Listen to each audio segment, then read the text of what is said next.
Alright, hello everyone! How is it going today? Super excited for this one. We are so close to being able to reach Nodcry, but we still have a little bit more Archon quest here in Natland to go. And we're finally going to be doing the Traveler's Archon quest act again.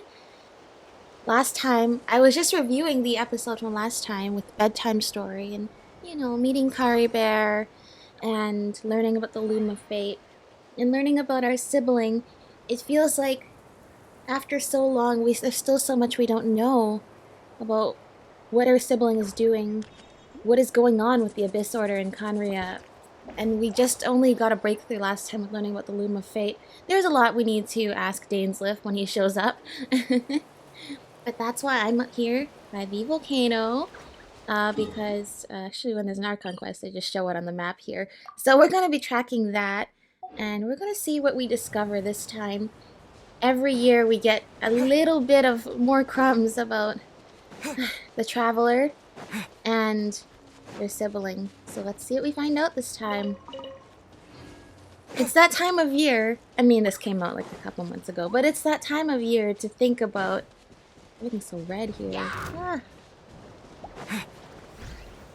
I want the volcano to erupt at least once while we're here. Just really nostalgic to go back and think about where everything started. The beginning of the game, getting separated from our sibling.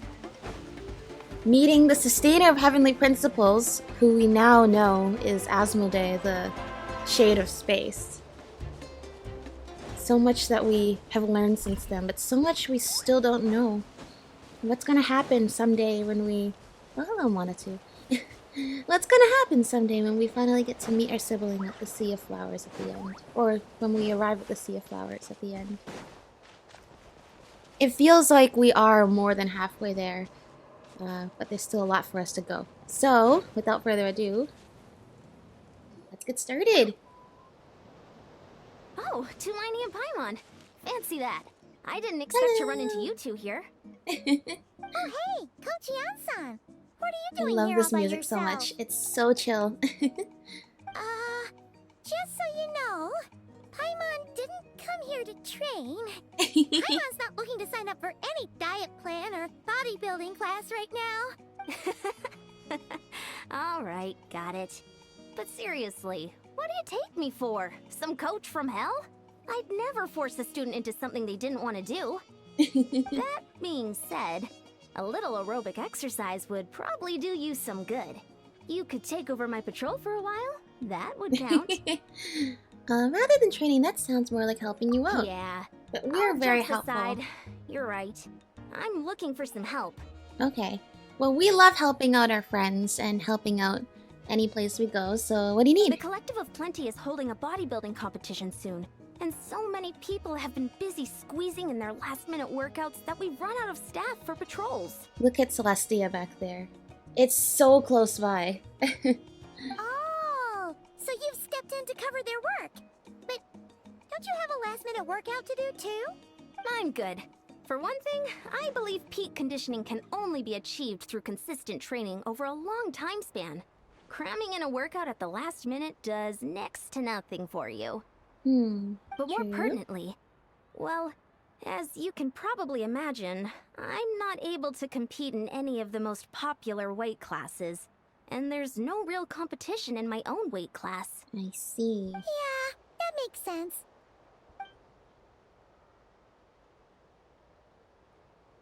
So... Oh no, don't look at Paimon like that. We are not the same weight class, and no way is Paimon competing against you. Traveler, let's just help with the patrol, alright? Otherwise, Yan-san's gonna make Paimon enter a bodybuilding competition! Perfect. I managed to get you on board with just one look. Alright, Coach, we'll help you out. Thank you both. It should be pretty routine. Just keep your eyes peeled and make sure nothing strange is going on in the area. Nothing strange, you That'll say. free me up to check the other section. Nothing Let's meet back at the settlement strange. when we're both done. Okay. Sure thing, just leave it to us. We're experts at strolling and patrolling, don't you worry. Strolling and patrolling. Oh, and we didn't even get the title card. That means we haven't even really started yet. Last time we were patrolling, actually it wasn't patrolling, we ended up at Vimara Village where strange things were about and not everything was as it seems. So we're in a similar kind of situation now. What sort of odd things are going on around here, I wonder? Let's see. Well, where are we going actually? It's funny to me how I finally unlocked Pyro Traveler. I totally want to use Pyro Traveler, but Skirk's team would work better if I had him as Hydro. What's this? Was there always a cave here? We Um, should go take a look, right? I'm Seems guessing... like the thing to do on a patrol. Guessing not? I'm guessing that wasn't there before. But I wouldn't know. I'm not sure if I came up here before. Hey, there's a hilichurl here. Is it sleeping? Hello. Doesn't look very hostile. Ooh, what's that on the ground? Why is it hiding away here? Why not? Ah! You woke it up! Poor Hilichurl. Every time, ever since the Chasm Archon quest, it's like I feel so bad for the Hilichurls. I really don't want to attack them. But especially... Huh? It ran away! Oh, yes, our reputation in Natland is more fearsome than we thought. Even hilichurls don't want to mess with us now. Yeah, I just feel bad for them. And every time... Then we had the Kari Bear quest, and then we had Bedtime Story, which was still a Kari Bear's quest. And, you know, I just feel so sad for the Hilichurls. They have the Curse of Immortality too, but worse. And as we realized from the Natlan Archon quest, like the captain, he was talking about how the 5 sinners of Conria brought so much trouble for the rest of the people of Conria. A lot of them didn't know what the 5 sinners were up to. They were not a part of that sort of, all that stuff. But yet the entire nation of Conria, they were forced to bear the consequences of the choices of just a few people. Yeah, we'll see how that goes for this. There's something on the ground. What is that? You mean that shiny thing? Huh. Must have dropped it as it ran off. That looks surprisingly high-tech for this game, and that's saying a lot considering how many cool high-tech things we have seen. Huh. Paimon bets that hilichurl thought it was a priceless treasure. It was probably planning to hide it here for safekeeping. Until we showed up. Let Paimon take a look. Hilichurls aren't the brightest, so it might not be worth much, but still. What is it? You look so serious all of a sudden. Isn't this just a regular old key? What do you mean a regular The style old key, is unusual, Paimon? though. Doesn't look Natlanese. Where do you think it's from? Right. Okay, we saw this in the trailer. Paimon, there's no way that's a regular old key. What are you talking about? But this brings up a really good point that we're reminded of every so often, which is we know nothing about our playable character, Aether/Lumine. They just, other than they are super powerful. Because in the beginning, I mean, clearly they have the ability to traverse worlds until they both became trapped here. And we saw, like, Aether and Lumine, like, they have wings, they have these cool swords, they could fight with the Sustainer of Heavenly Principles, and they travel across the universe. They're clearly way more important, like, more powerful than the Traveler lets on most of the time, and we've never known why, or where they come from, or, like, are they basically gods? I guess kind of they are, because, as we know, the Descenders are not just intruders to Teyvat, but people that are, and I guess only the Traveler, not their sibling, is a Descender. We haven't answered that question yet either. But the Descenders are the people who are not just intruders, but have the ability to change the world, whatever that means. Anyway, so Aether, will you finally answer some of our questions we've had about you for the last few years? It's... Okay, I'm ready. This is the key to the hibernation chamber on the spaceship. What do you mean? What hibernation chamber? What spaceship? Thank you, Paimon, for asking the questions that are on everybody's minds right now. Aether, what have you been keeping from us? Wait, you mean the spaceship? The one that brought you to Direidyth? That's the one. It's interesting, too, because in the opening cutscene, and also in depictions since then, including most recently in the God's Limits animated teaser, Aether and Lumine are always depicted as these two shooting stars, like these comets coming down towards Teyvat from beyond. In almost all depictions since the beginning of the game. So indeed, what spaceship are you referring to? Because I was just under the impression that you can fly and are not affected by the lack of oxygen in space. So, how did that key show up here? Are you sure you didn't just drop it? No, I still... What do you mean? Every time we learn something about Aether, it's so crazy, because it's like, what do you mean you've just... What do you mean this has just been the thing all along? No, I still have mine. I've always made sure to keep it safe and sound. Whoa! Yeah, these look identical. So, if one of them's yours, does that mean the other one is... I can't believe...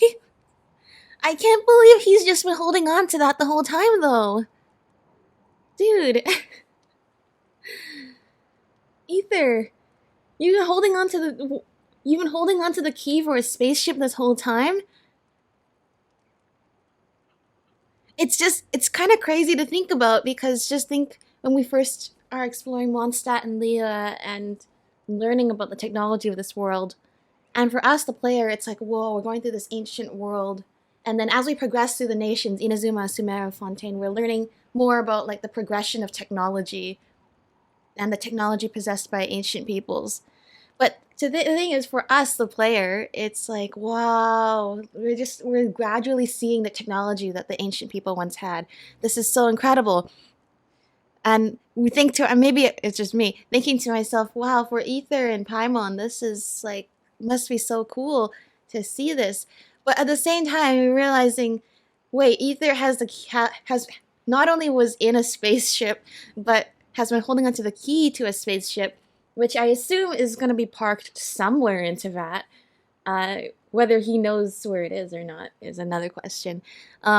Anyway, though, apparently he's actually privy to the type of high-tech technology we've been witnessing all along. Yeah, that's an interesting development. Okay, beyond all that, the keys to their spaceship looks pretty cool. I don't know why Paimon would ever think that's a normal-looking key, because that just looks like a super cool thing. Yeah, it's just crazy he's been holding on to that the whole time. And we, as the player who's been playing as him, have had no idea. Okay, there are only two of these. One belongs to me, and the other to my sister. Knew it! Huh, the keys to a spaceship! Huh, somehow that really rams home the fact that you really are an actual alien. Oh, wait, no. Descender. Descender. We're going with Descender. It's weird also that this is the first time we're telling Paimon this too. She's been through so much with us. I would have thought we would have mentioned this to her in passing. Yeah, maybe we'll answer the question of why we're considered a Descender, but our sibling is not, as Nahina said. But anyway, now we know where it came from. The question is, how did it get here? Maybe our sibling is just not as good at holding on to things as we are. But to be fair, it kind of sounds like she's had to do it for longer. Because Aether was asleep for like the 500 years between the Cataclysm and now. Lumine was presumably not. Wait a second. Are Aether and Lumine immortal already? Or was Lumine also affected by the curse of immortality? Could that also be part of why she doesn't like the heavenly principles?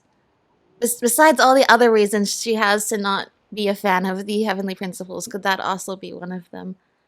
Oh my gosh.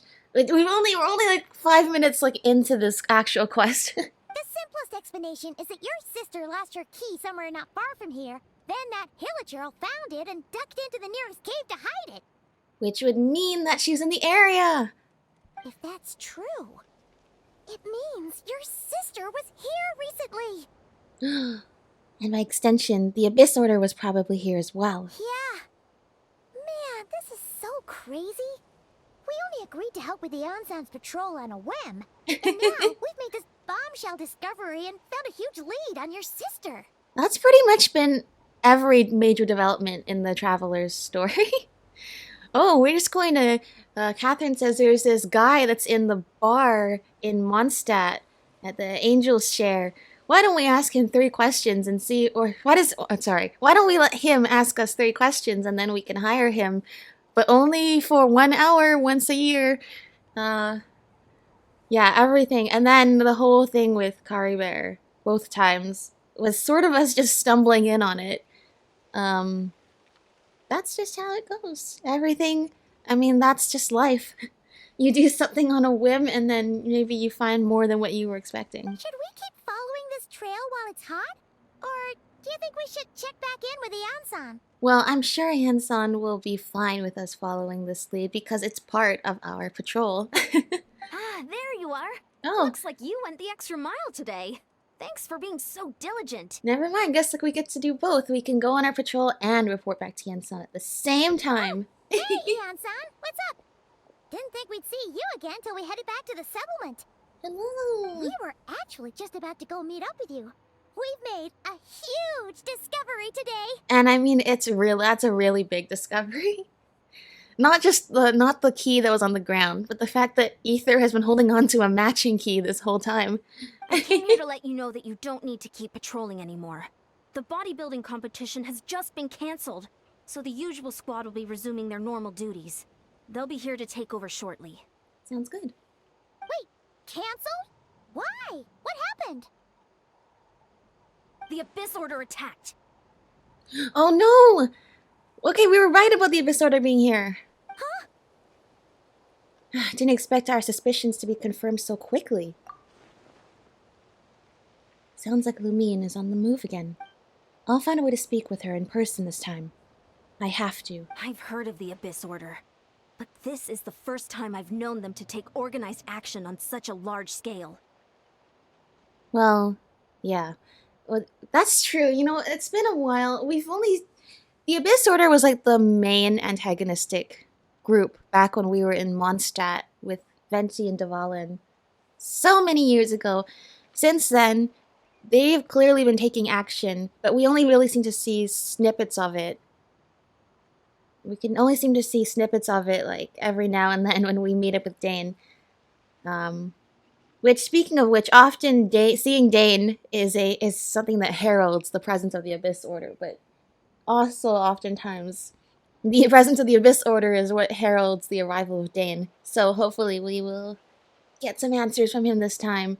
But yeah, it's been a while since we've seen them act on a large scale. I hope that's not something we have to worry about too much. I mean, obviously we have to worry about it. But you know, like, I think that Nat 1 has been through a lot of trouble recently. Fighting, you know, the Abyss. If they have to fight the Abyss Order as well, that is a lot of extra trouble for them. It's like they're preparing to go to war against our entire nation. Alright, that's exactly what I was saying, is I think this would be really bad for the people of Natlan. One little sect versus the entire nation of war? How are they expecting to pull that off? Based on everything we've seen from them so far, they usually prefer to act in the shadows. So, what's different about it this time? What could they be after? You know, it's always so exciting to get new developments about the Traveler story. I mean, this is basically the storyline we've been trying to follow since the beginning. We end up going on all these adventures in all the nations, and all of that story is going to tie together as well. But here we're coming back to like the main story of wanting to follow the story of those 2 siblings. It's pretty awesome. I mean, we still don't really know much about the Abyss Order, actually. And furthermore, we don't know Lumine has not actually told us that much about, you know, the time before and during the Cataclysm. Because she literally was like the princess of Conria, which I still don't know, maybe they've mentioned it, I don't know why. Why was she the princess of Conria when Conria already had its own monarchy and dynasty? And then later on, she goes on a journey with Dainsleif after the Cataclysm. And then she becomes the princess of the Abyss Order, which is not the same, as we know, as being the princess of Conria. Like, you know, when we were talking with Clothar, or I guess like in Lumine's memory of talking with Clothar, like he talks about how she already had a royal title before then. We know that must be different than the Abyss Order because he founded the Abyss Order. And then she becomes the princess of the Abyss Order. There's still so much we don't know. And then somewhere in between that timeline, it seems like the Traveler was asleep. Like our character, the Traveler, in this case Aether, was asleep, then got woken up during the Cataclysm, met up with Lumine, or maybe Lumine met up with him. That actually makes more sense. And then they encountered the Sustainer of Heavenly Principles, Asmodee. And then they get separated again, and it seems like Aether was asleep for another few hundred years after that, because the next thing he knows is he wakes up, and then he meets up with Paimon a couple months later, and is telling her this entire story as if it happened yesterday, which leads me to believe that he was asleep. So and as far as we know, he was not involved with anything with Conria back when Lumine was involved with something with Conria before the Cataclysm. So I assume he's asleep before then and he was asleep afterwards. Yeah. Okay, that's kind of recapping where I think we're at right now, and hopefully we're gonna learn more about, like, that timeline of events. No clue. All we know is that they've attacked our tribe, but that doesn't tell us much. Our defenses are holding strong so far, so I'm gonna head to the Stadium of the Sacred Flame and see what Mawika knows. If there's any information out there, she's the one people report to. Oh, want to come with me? I'm sure everyone will feel better knowing that the hero of Natlan is on the case. Sure. Well, I am keen to find out more about the situation, and I can provide some information on the Abyss Order. That's right. Great. Then let's head over together. We've had lots of dealings with them. There we go. A space and time for you. Key to the hibernation chamber? On that ship that traversed the Sea of Stars, there should be only 2 keys, belonging to the golden-haired traveling twins. Wait, hibernation chamber. Hibernation chamber. Hibernation chamber also implies being asleep. I don't know if this has actually ever been stated or not, but I presume that something happened where Lumine woke up and Aether didn't. Lumine already got a head start on the adventure, which is how she ends up becoming the Princess of Conria. Wakes Aether up during the Cataclysm. They fight, and then they get separated again. And the Traveler somehow ends up asleep again, thanks to the Shade's power. Something like that. Something like that. We're gonna find out more. Oh? Great timing, Eon-san. I was just about to send someone for you. Hello. And it's good to see the travelers with you. How are things looking? What's the latest word from the messengers? The Abyss Order has been spotted near several tribes at the same time. Clearly, this is a coordinated strike. Throughout our adventures in Natlan 2, it's also been a reminder that the Abyss and the Abyss Order are 2 completely different things, with the Abyss Order being an organization that takes power from the Abyss and uses it. Because when we saw with Clothar and Caribert, he goes into that cavern with, like, the big crystal thing, right? Which later Dainsleif says is the voice of his older brother Vedderfulnir, who is one of the 5 sinners of Conria. And that power that Venerable confers onto Clothar allows him to heal Kari Bear, so Kari Bear gets consciousness again, and a little bit of relief from the pain of being trapped immortal in the Hilichurl form. Anyway though, yeah, so they're using the power of the Abyss, but they're not the same as the Abyss. I don't know if that distinction is important here or not, or if we're just kind of going through the facts here. But there's a lot. This game has a lot of... I just really like... I like that we're kind of getting into like the lore development era of Genshin, where we're getting really into this. Also, their numbers are much higher than expected. Their organization appears to have grown considerably, but because they're usually so secretive, this is the first we're learning of it. It sounds like they're throwing everything they have at us. What are they trying to achieve? That's what I'd like to know as well. Historically, Natlan has not been a hotbed of Abyss Order activity, and we have no particular quarrel with them. Could it be... revenge, perhaps? Would they want to get back at us for a recent victory over the Abyss? No, I wouldn't say so. I mean, that's exactly what I mean, is that the Abyss and the Abyss Order are not the same thing. Oh, seems unlikely. But then again, Paimon wouldn't put anything past the Abyss Order. That's true, but yeah, I think that's unlikely. It's too early to say anything definite. For the time being, we should continue monitoring the situation. How are the battles going? Not too many casualties, hopefully? Well, even if they're committing all their forces to the fight, they're in for a tough time. Our brave warriors have just emerged victorious from an all-out fight against the Abyss itself. Yep. We have a whole nation's worth of seasoned veterans fighting for us. That's right. And I think the people of Natlan are eager to keep the peace that they have been working so hard for. And we support that too. That's why I almost feel bad that the Abyss Order is attacking Natlan, because like they've been through a lot. I mean, I guess every nation that we've been to so far has been through a lot, but especially with like Fontaine and Natlan. I think they need a break from the stress of, well, they've worked hard for it. Compared to the true Abyss, the Abyss Order poses a far smaller threat. They cannot endlessly replenish their forces for starters. That's true. However, this is still a war, so we must give it our all and do our utmost to minimize casualties. The tribes are organizing their defenses as we speak. Traveler, this is one war that Natlan can handle on its own. If you wish to stay out of it, you'll be safe here at the stadium with me.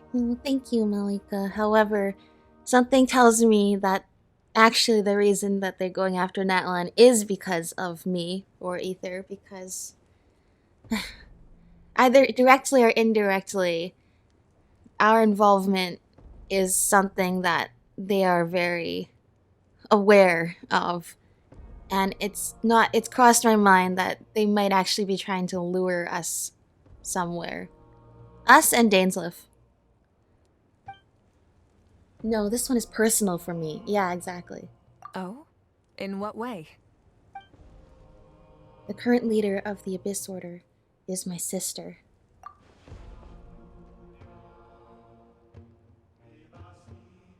Yep, that's how it is. That's how it is.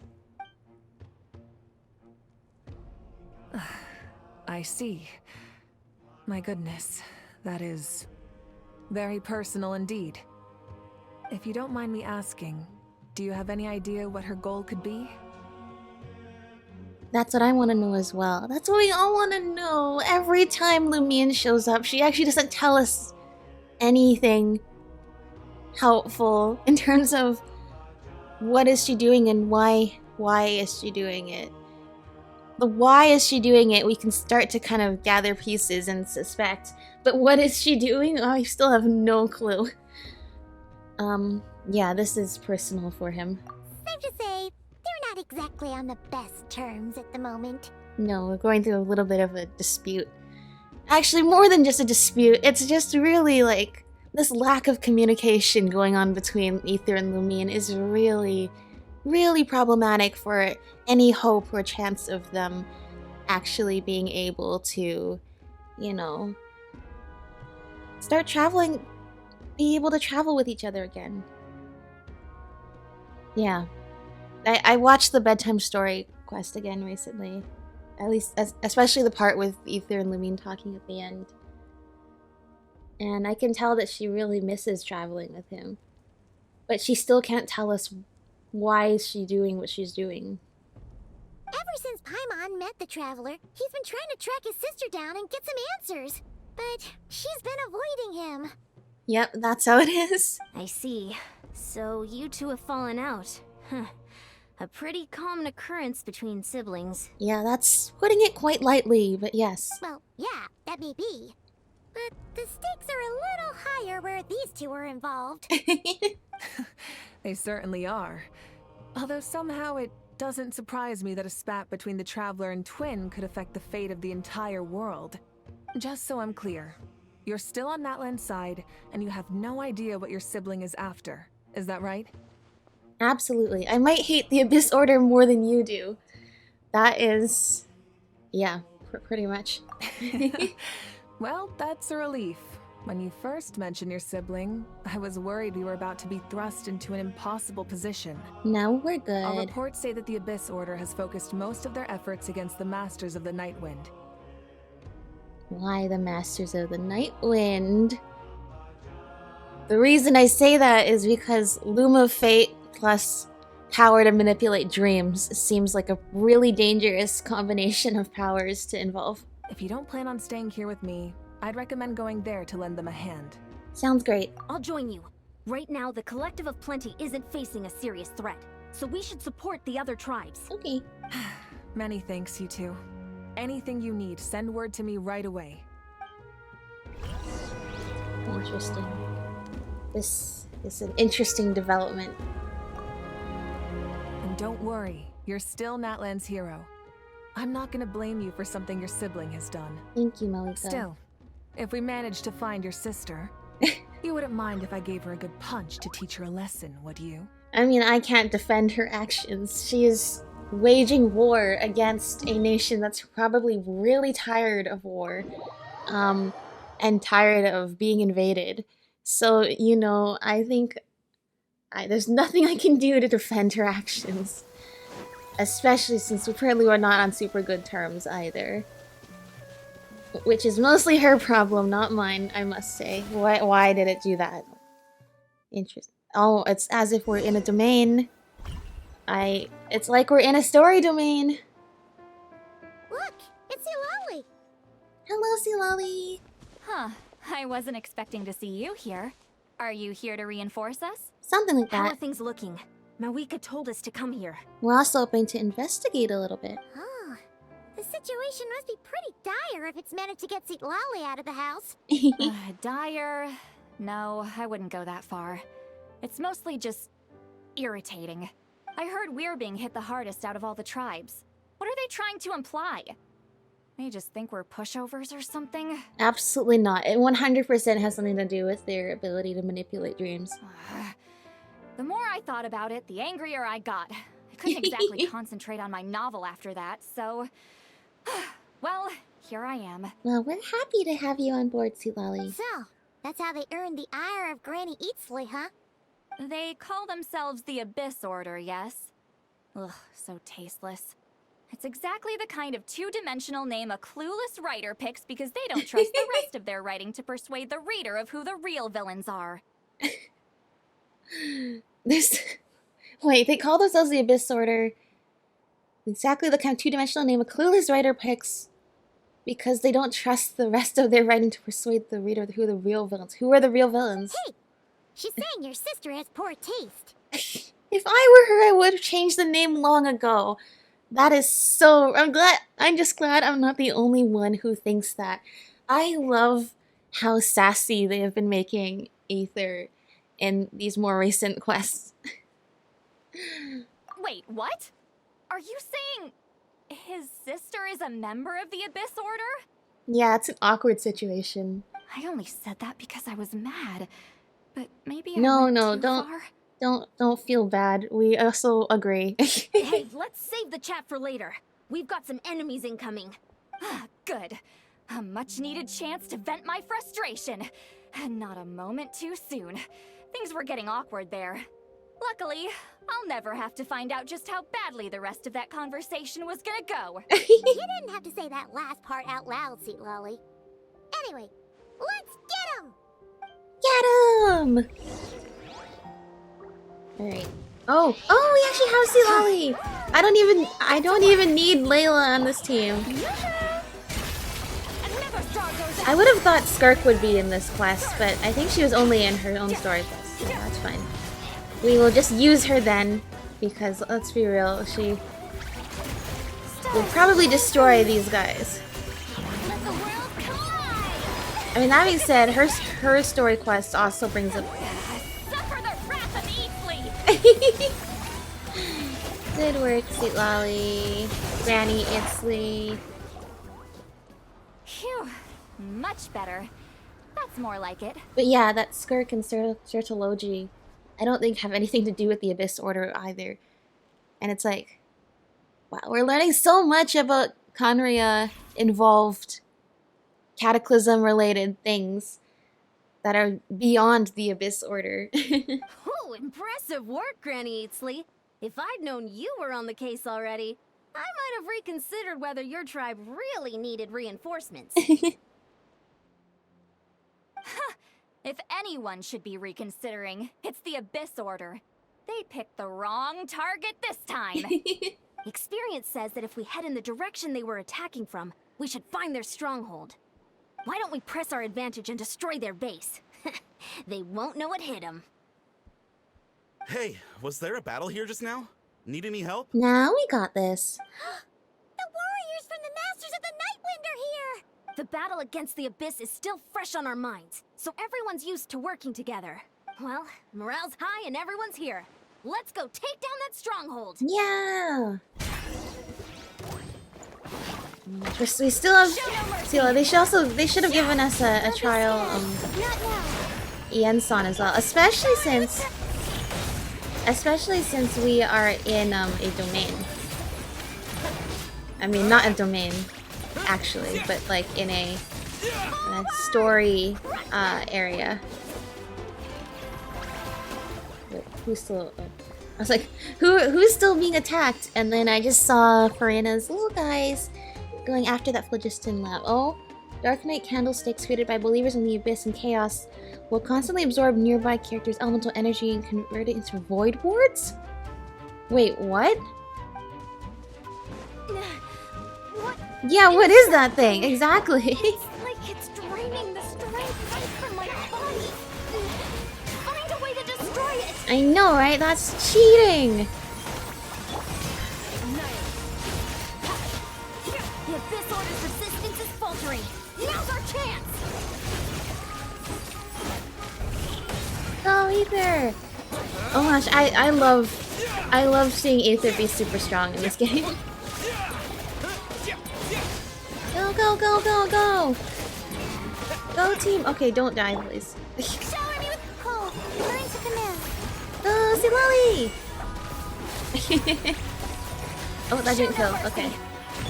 That should do it. After them! Oh, that's what we'll just say. Awesome! Keep going! Natlana has endured so much already. What is just a few Abyss mages gonna do to them at this point? Not now. Get to work! You must be the boss here. Time to show you what happens when you mess with the Masters of the Nightwind! Go, go, go! Oh yeah, I'm sure. We have taken out so many of you before. Suffer the wrath of Easley! Suffer the wrath of Eatsley. Just, yeah, exactly what she just said. That didn't do it. Uh oh, it's because he's in the shield base. Okay. Don't be scared. Unfortunately for you, we have a team of 3 ice characters. It's working. It's working!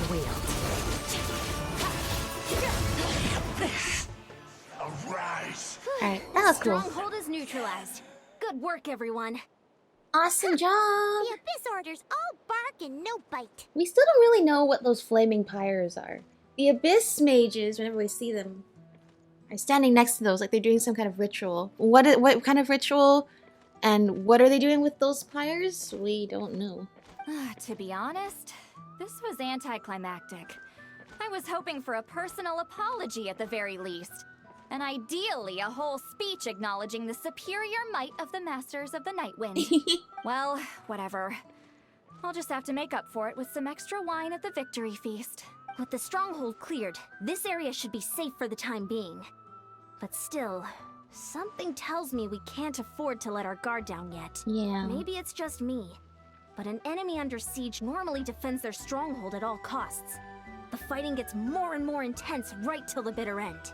But this time was different. With a few exceptions, most of the enemies here gave up and fled the moment that... well, I don't know, but it seemed like they sensed something. Are they afraid of encountering us? Huh? Not sure I follow. They did a tactical retreat, that's all. It's just a different strategy. I'm not convinced. Don't forget, they're radicals who chose to wage war on an entire nation. Yeah. They don't do things in half measures. It seems out of character to cut their losses and run like that. Yeah, it's almost like they received specific orders to stay away from the princess's sibling at all costs. So you're saying there's more to this than meets the eye? I'm saying we don't know enough to be sure of anything at this stage. So let's stay alert and keep our defenses at the ready. So we're no wiser as to the Abyss Order's objective. Back to square one. If only I could get Lumine to talk to me, I could get answers for all of us. I'm heading back to the Collective of Plenty. That key is our only lead so far. Paimon had a hunch you might say that. But you're right.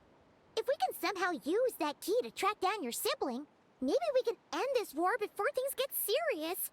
And maybe you can finally get some answers. Answers would be nice. Answers would be so nice. The only thing is Lumine still at the Collective of Plenty? Wait, you're leaving? But I was still debating whether to invite you to the first victory feast. I think I appreciate it. We've honestly been to a lot of victory feasts lately. That's because of so many victories to celebrate. I'm not downplaying that. But I think we have to get going on this. Go ahead, you two. See, Lolly and I will take care of things here. This is kind of important for everybody here. Okay. Are we still in this domain or are we leaving it? They have that loading symbol at the bottom. We don't actually know what that means. Okay, I think we're out. Savior. Savior? Uh-oh. Oh, the statue is right here. I would have thought we would talk about the statue. Just in terms of it, back in Samara, we had a moment where we were like, does the statue represent the old Archon or the new Archon? And I think that answer has been, though this question has been answered by this. Is it raining? No. It was raining earlier though. I can confirm it rains here next to the volcano.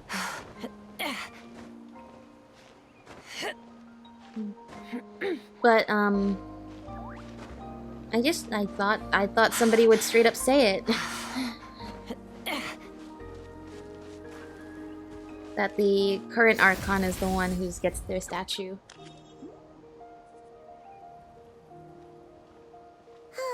And we're back where we started. That Hilichurl probably found the key nearby, right? Let's look around for clues. There's no time to waste. The Ansan and Lolly are waiting for us. Okay. Well, there's a mural on the wall. Oh, we've scoured the entire area, but still nothing. How the heck did the key end up in that Hilichurl's hands? Well, probably more likely we need to talk to the Hilichurl rather than investigate the hiding place that it had been temporarily hiding in. Are we supposed to believe that it just fell out of your sister's pocket as she passed by? You know, that's a good point. I mean, like, Ether held on to his so tightly. I would have assumed Lumine would as well. Because it's not as though she's she doesn't want to travel with us anymore. She's made that pretty clear. So you would assume she would hold on to a memento of her travels together with her brother. Super close. Indeed, it would be odd if she just dropped it. Seems kind of ludicrous to lose something so important in such a dumb way. But then again, who knows? Sometimes in life, things just go missing and that's that. Gosh, seeing the embers come off of the rocks is such a cool effect in this volcano area. Oh? It's you! Thank goodness! Someone's here. Please help me! In the trailer! Huh? Who are you? What happened? Who are you? You also have Conria eyes. No, now isn't the time. Well, you wanted my help? Please, you've got to Okay, help me. okay. I'm being chased by monsters and I can't keep running. Can you do something? You've come to the right person, but where are the monsters you speak of? She has the Conria eyes. Yeah, where are they? Paimon doesn't see any monsters behind you. Huh? I'm sorry, I don't quite understand. They're almost here. This really isn't the time to be joking around. I would love to help you, however, it's kind of hard if I literally can't see what you are talking about. We're not. We're completely serious. We don't see any monsters. In fact, of all the areas being invaded in Natlan, this appears to not be one of them, so... But how? Ugh, there's no time. They're coming. We gotta run. I really don't see anything. Where do you intend to run to? What's wrong with that girl? She must be seeing things. Yeah, but why? But why? I'm thinking Kari Bear, bedtime story, now this. All of these involve illusions and ley line disorders, which cause illusions in a way. No, think about it. In the Kari Bear Archon quest, we witness Lumine's memories through a ley line disorder, and that's where we see the origins of Clothar and Kari Bear and the Abyss Order. And then in Bedtime Story, we see with the Loom of Fate near completion, Kari Bear being able to manipulate the ley lines. And yeah, the whole Kari Bear story was so sad. Because he was just so innocent, and even with that kind of power, just wanted to do good things. Anyway, the point being, issues with the ley lines tends to be a sign of the Abyss Order's presence, and also manifests in space and time getting distorted, creating illusions in a way. I guess illusions is not the right word, but making things appear as they shouldn't appear. So that's actually not a good sign. Hello? Oh no! It looks like something really hit her. Maybe she was right. Quick, let's see if she's okay. So I don't doubt that she's actually being attacked. The problem is, how do we help somebody when we cannot see what's attacking her? What's wrong? Are you hurt? What was that? The monsters! They're right there! You need to get out of here. It's too dangerous. Let me help you up first. Huh? Oh, I see it! Suddenly I could see them! Huh? Oh, now you finally see them. Well, it's about time. I nearly kicked the bucket just now. Look, you can be a little bit more grateful considering we're about to rescue you now, but I guess better late than never? Great! Thank you, Savior. Savior? Savior. Why are we putting savior in quotation marks? There must be something important about that word.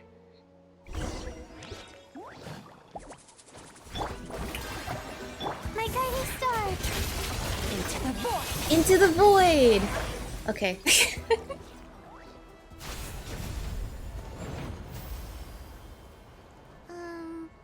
You done? Paimon still can't see anything, so she can't tell. Try touching her arm again. Maybe you'll see. It just looked like you were slicing at thin air. Kind of funny, actually. I don't know what's going on either, but I could see them once I held her hand.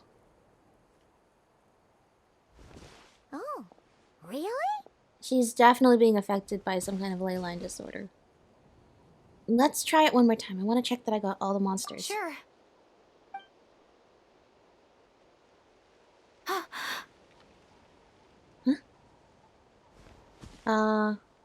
What's wrong? Did it work the other way around? Did you see a place with no monsters? Because that would also be really great. It's nothing. It's okay. I can see they're all gone now. No need for you to check. I didn't think much of it when the monsters were breathing down our necks, but now that I've calmed down, holding hands with you like this, I'm just a little shy, that's all. Oh, awkward moment. Oh, I didn't mean to make you uncomfortable. Aw. Huh? Have you never shaken hands with someone before? You sure get flustered easily. No, Paimon. I don't think you... Okay. Well, anyway, I haven't had the chance to introduce myself yet. I'm Direidyth. Thanks Hello. for, saving me just now. I'm really grateful for your help. Oh, you're welcome, Direidyth. Something weird is going on here, but hey, no worries.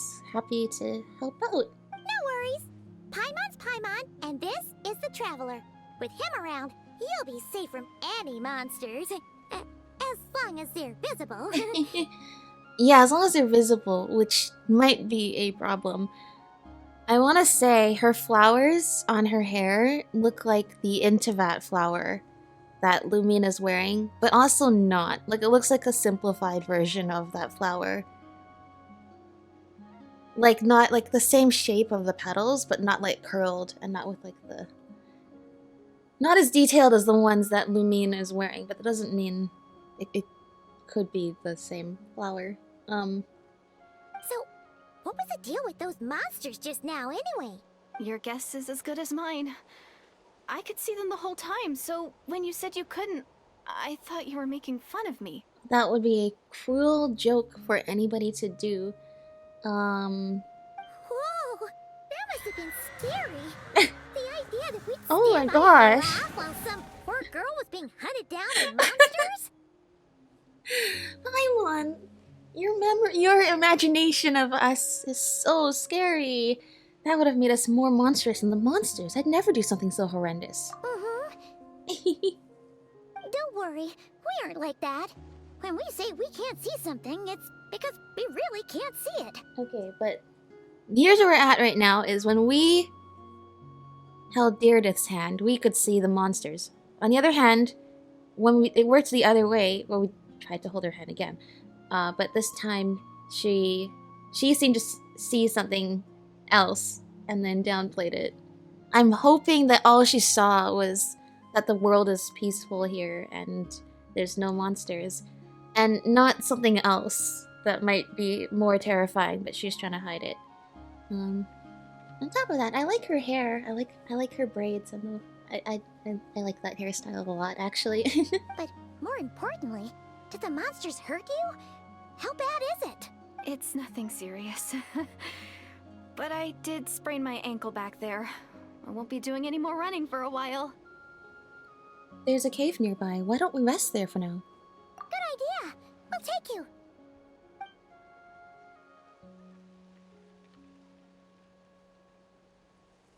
Phew, thank you so much. Despite getting injured, I still feel much safer with you around. I'm gonna stay here until I heal up. Don't want to risk running into any more monsters. Yeah, no Yeah. worries. You already took a big enough risk coming out here all on your own. So, where are you from, Direidyth? A small village, far away from here. I walked for what seemed like forever and lost my way, so... Yeah, I have no idea where I am anymore. Maybe all these see. trials and tribulations are part of the journey. No one said finding the savior is gonna be easy. Huh. That's the second time you called the Traveler a savior. What's all that about? Okay, if you're looking for somebody who is a savior with a capital S, Are we the ones you're looking for, or do you happen to be looking for somebody else and we just happen to save you? Oh, sorry. It just slipped out. I was caught off guard. The resemblance is so uncanny. Anyway, let me start from the Resemblance? beginning. Uh-oh, the resemblance. There was once a sage who passed through my village. People got the sense that she was truly omniscient. The sage said that doomsday was coming. But as that day approached, a savior would reveal themselves to us. The day of disaster is almost upon us. So my grandmother begged me to leave the village and find the savior before it's too late. Yeah, this definitely does not sound like a story from modern Teyvat. Doomsday? I've heard people talk about the savior since I was a kid. Growing up, it really made an impression on me. The description is practically etched into my mind. So when I saw your golden hair for the first time, it was like this image that's existed in my mind's eye all these years suddenly came to life. Everything matched. Interesting. Oh, so that's why you were lost for words when you first saw him. Guys, I don't think we're the savior she's looking for. Well, the Traveler's definitely got what it takes to be a savior. And he's already got a ton of titles, so he won't mind one extra. Well, I don't think we're the savior she's looking for. That doesn't mean we can't still save the day anyway. Actually, I don't think it's him. I don't think it's him either. What? But didn't you say that everything matched? Everything except the gender. The savior was described as a young woman. Oh, for goodness sake. There are gender requirements to be a savior? Really? I think I know who it is. Oh, of course. If it's not you, then it's gotta be her. Who? Who is it? The person we are also looking for. You have a sister? Well, then that's it. Oh, it's her. It has to be. Oh, thank goodness. You are definitely from the era of the Conria Cataclysm. Please, can you take me to see her? Maybe even suffering from whatever Aether was suffering from at the beginning of the game, where it seemed like the Conria Cataclysm was just yesterday. Well, we're looking for her too, so if we find... Maybe, if you're lucky. It just depends if we can find her. Yeah, if we find her, we'll let you know. We also cannot find her. Huh? But isn't she your sister? Sorry. Looks like Paimon steered this conversation back to the fallout between you two. Oh, It it's wasn't fine, on purpose, Paimon. but that's the It's reality, okay. so it's hard to avoid. Well, look, we're looking for her right now, so it's definitely hard. It's definitely hard to avoid not talking or talking about her.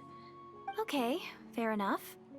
But since you're looking for her anyway, why don't we team up? We might stand a better chance if we work together. Once again, I feel like I've been out of this for a while, so I don't really know if this is stated explicitly or not, or if this is just what we can deduce from what we know, which is that A, Aether was asleep, Lumine was awake. Now that we know that a hibernation chamber was involved, that kind of further makes me believe Aether was asleep. I suppose the people of Conria were looking for... Were they looking for somebody who was going to... I mean, what I mean is, did Lumine just show up, or were they actually looking for somebody with Descender-like qualities? But either way, they found Lumine, or Lumine found them. She is most definitely the savior being referred to here. I mean, that could be part of it too, is she talks about the Conria Cataclysm and why she must wage war against the heavenly principles. I mean, Lumine, whatever.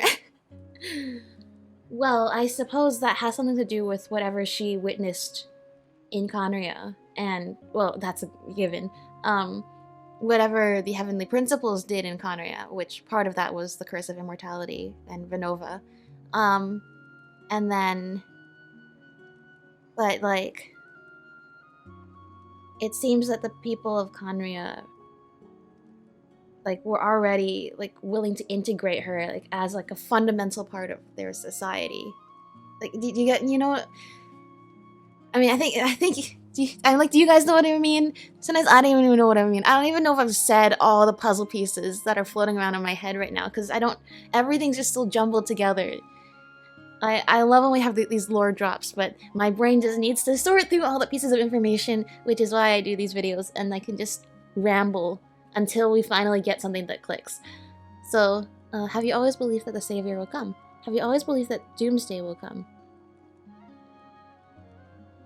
That's true. Wait, we can... I don't think Ether realizes this yet, but if she's from the past, we actually can ask her questions to sort of understand, I guess, Lumine's role in Conrian society. Yes.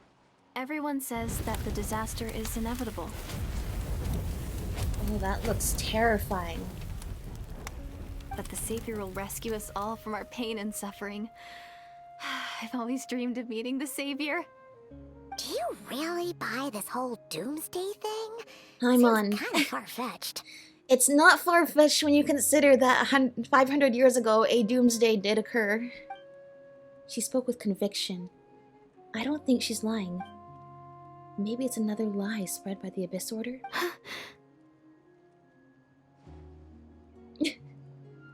See? She broke eye contact. Sure sign of a guilty conscience. Time to press her for answers. Paimon's so harsh all of a sudden, but that's true. Whether she's a friend or an enemy, we do need to press her for answers. What's wrong, Direidyth? Something's clearly bothering you. Paimon. You want to tell us what's going through your mind? That's not gonna help us get answers faster. It's being condescending. Oh, I just... how should I put it? The Traveler looks just like the Savior of my dreams. And it's not every day that the Savior of your dreams swoops in and saves the day in your moment of crisis. So I'm just a little overwhelmed, that's all. 3 seconds of unbroken eye contact is the limit. I don't think my mind and body can handle any more than that. So relatable. What do you mean, limit? What happens after 3 seconds? Paimon. How am I supposed to respond to that? These guys are so funny. I'm sorry. Please forget that I said anything. Let's just leave it there for now. Like I said, I'm going to hide here until I feel well enough to move again. Sounds good. We have food if you need food. If you manage to find the Savior in the meantime, please come and let me know. Thank you. Are you sure you'll be okay here on your own? Do you have enough to eat? We should offer her something to eat. I'll be fine. I might not be much of a fighter, but I know how to stay hidden. And if I get hungry, I'm sure I'll find something around here. Don't worry about that. I'm surprised Ether and Paimon have not picked up on her star-shaped eyes. Alright then. Well, take care. Being on your own isn't easy. I mean, maybe they haven't, just haven't said it yet, but come on, guys. You guys need to pick up on stuff as fast as I am. What a mysterious girl. We should definitely keep an eye on her. Paimon, like I said, being condescending is not actually going to help us in this situation. And hey, at least she seems to like you. And it sounds like she's gonna help look for your sister when she's healed. Anyway, this is probably all the progress we're gonna make for now. Let's head back to the Masters of the Night Wind and see if they need our help. You know what we should do is we should probably send somebody from the Collective of Plenty to check in on Direidyth and make sure she's okay. I mean, both to keep an eye on her, but also I'm concerned for her well-being, so... Don't worry, I'm fine. I just need some time to myself. Yeah, so she's 100% from the past, and she could actually... Oh, let's be real. Anybody we've met from Conria could answer these questions, but for once we're not meeting somebody who's like, you know, like a noble person or, you know, had like some lofty status. We're actually meeting somebody who looks like they would have just been a normal person in Conria. Oh, you're back! go? Find anything? Yeah, you could say that. Nothing substantial, unfortunately. But we had the weirdest experience. So I take it that the war's still on? No progress yet, I'm afraid. That's okay. I just wasn't sure, because things seemed to be at a standstill while you were gone. Interesting. The Abyss Order hasn't attacked us, and since we don't know what they're planning, we haven't made a move either. Interesting. In a word, it's a stalemate. The guards have been keeping watch around the clock, but for everyone else, you wouldn't even know we're at war. Oh my gosh, it's totally like they're waiting for us to do something. Huh. Really makes you wonder what the Abyss Order's thinking. Yeah, I would wonder what they're thinking. I was wondering, Traveler, if you have the time, could you go and pay a visit to the guards? Sure? They've been working a pretty demanding schedule. I was gonna go see them myself, but I'm sure they'd appreciate a visit from the greatest hero of our time. Okay, I see. Oh, but you're a great hero too, Ian-san. Well, since you asked, this is technically my sibling's fault, so... Great. Thanks, you two.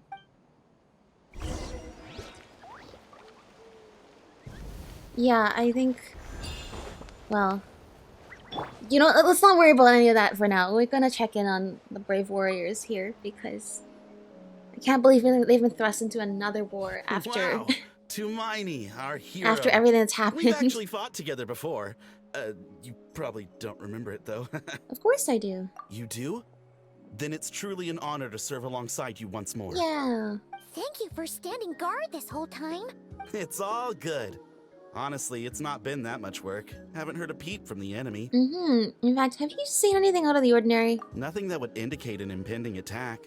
I've spotted a bunch of Abyss Order operatives, but they weren't acting hostile, just hanging around. There were even moments when they seemed to be meditating. At least, that's what it looked like to me. Maybe it's part of their religion or something. Maybe they're waiting for something. Out of an abundance of caution, I asked some shamans from the tribe to take a look and see if there was anything nefarious at work. But they didn't sense anything untoward, so we just put it down to religious ceremony and left them to it. It's almost like they're waiting for something. Also, indeed, I'm still wondering if they're after the Masters of the Night Wind for a specific reason. Huh. Interesting. Oh well, the more time they spend meditating, the less time they spend trying to beat us to a pulp. It seems suspicious, though. Could this be related to their true objective? Yeah, right? Well, the shamans didn't raise any concerns, so how bad could it be? As far as I'm concerned, so long as they don't pose an active threat, they can do all the cult worship activities they want. Right. Besides, as soon as everything's in place and we're ready for an all-out offensive, there'll be no match for us. Huh. Sounds like morale is pretty high. Guess there's strength and confidence in numbers. Let's keep going, Traveler. But what are they up to? What are they up to? That's always like the age-old question. What are they actually doing here? Huh? Is that Tumaini? What brings you here? Is this like a meet and greet? I wasn't. I'm so nervous. Well, if you want it to be a meet and greet, then indeed, we are currently meeting and greeting you. Hey, come on! You'd march to war without so much as blinking. What's so scary about a chat with a Traveler, huh? Oh my gosh, I love the smug face so much. It's not the same thing at all. There are plenty of chances to go to war, but a one-on-one chat with our great hero, that could be a once-in-a-lifetime opportunity. Don't think I didn't notice the little heart. How can I not be nervous? What if I say something wrong? Or if my posture's bad? Or if I accidentally make a weird expression with my face? One bad impression can stick for life. Well, that's the ironic thing about awkwardness, isn't it? No one's here to judge you on your posture or your facial expressions. Relax! All right then.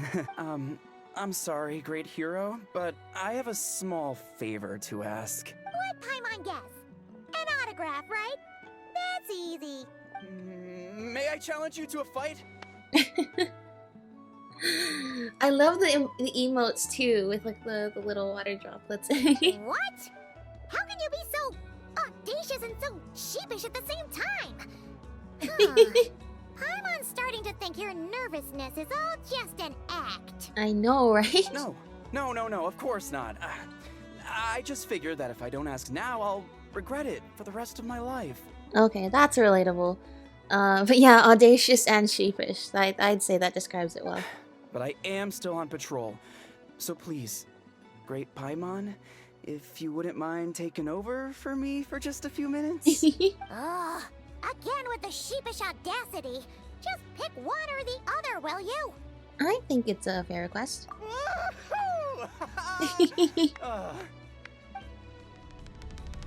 Duel! Fight! Okay.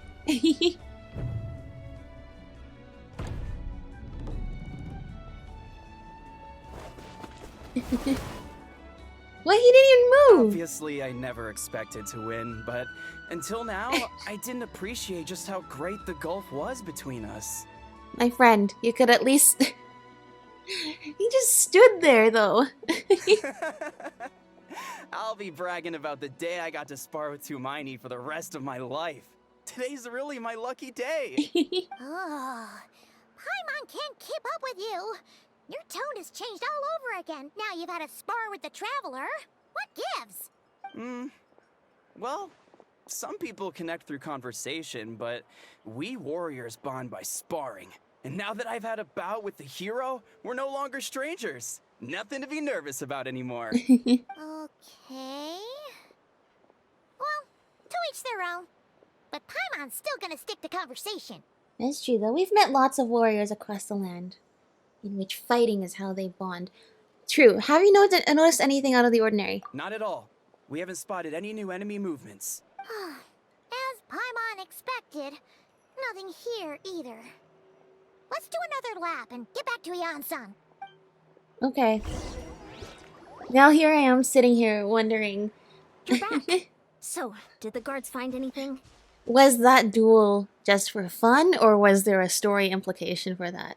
Here's the thing, I don't know with this game. I literally don't know. That could literally just be like a fun comedic moment just to ease the tension of how uncertain things are right now. Or it could actually be implications like, oh, what if this guy was possessed by the Abyss Order this whole time, or something like that. My gut is telling me that was just a fun little comedic interaction, which I enjoyed. But now I'm always going to be wondering, was there something about that I need to remember for later? That's what this game does to people. Nothing much, no. Someone mentioned that the Abyss Order has been doing some kind of meditation or prayer, but apparently it seemed harmless. Paimon wants to lodge a complaint about one of the guards, though. His name's Kentalo.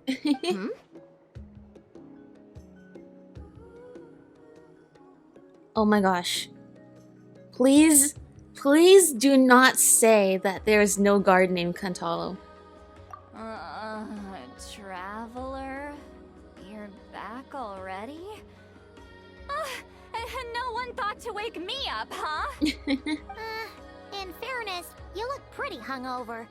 Can't imagine anyone wanting to wake you up in that state. I'll have you know I'm perfectly sober when I'm hungover. That is not what hungover I'll admit means. that sounds strange at face value, but regardless, what I meant to say is, I heard something about the Abyss Order engaging in meditation. Yeah, but the guard said that he had the other shamans take a look into it and there was no problem. Yeah, that's right. Does that mean anything to you, Siglali? I sensed something strange in my dream. It was vague, but it seemed as if some noise had found its way into Natlan's ley lines. Oh, what does that mean? Yeah, what does that mean? Hard to say. I don't think it had any tangible effect on the Night Kingdom or on our ley lines, but still. It means something's passing through them. It's like a signal that exists on a different dimension of reality. It might not interfere with ours or pose any detectable risk. but I just get the sense that something strange is going on. The problem is that since Citlali is hungover, I am just wondering if this is just because she's hungover. But knowing the story, there's absolutely, especially if she's specifically talking about a different dimension of reality, that's gotta be really important. Oh. So even someone as familiar with the ley lines as you can't tell what's going on. No wonder the shamans that Satura called to the front lines couldn't sense anything. Ian-san, I think we should go talk to the chiefs.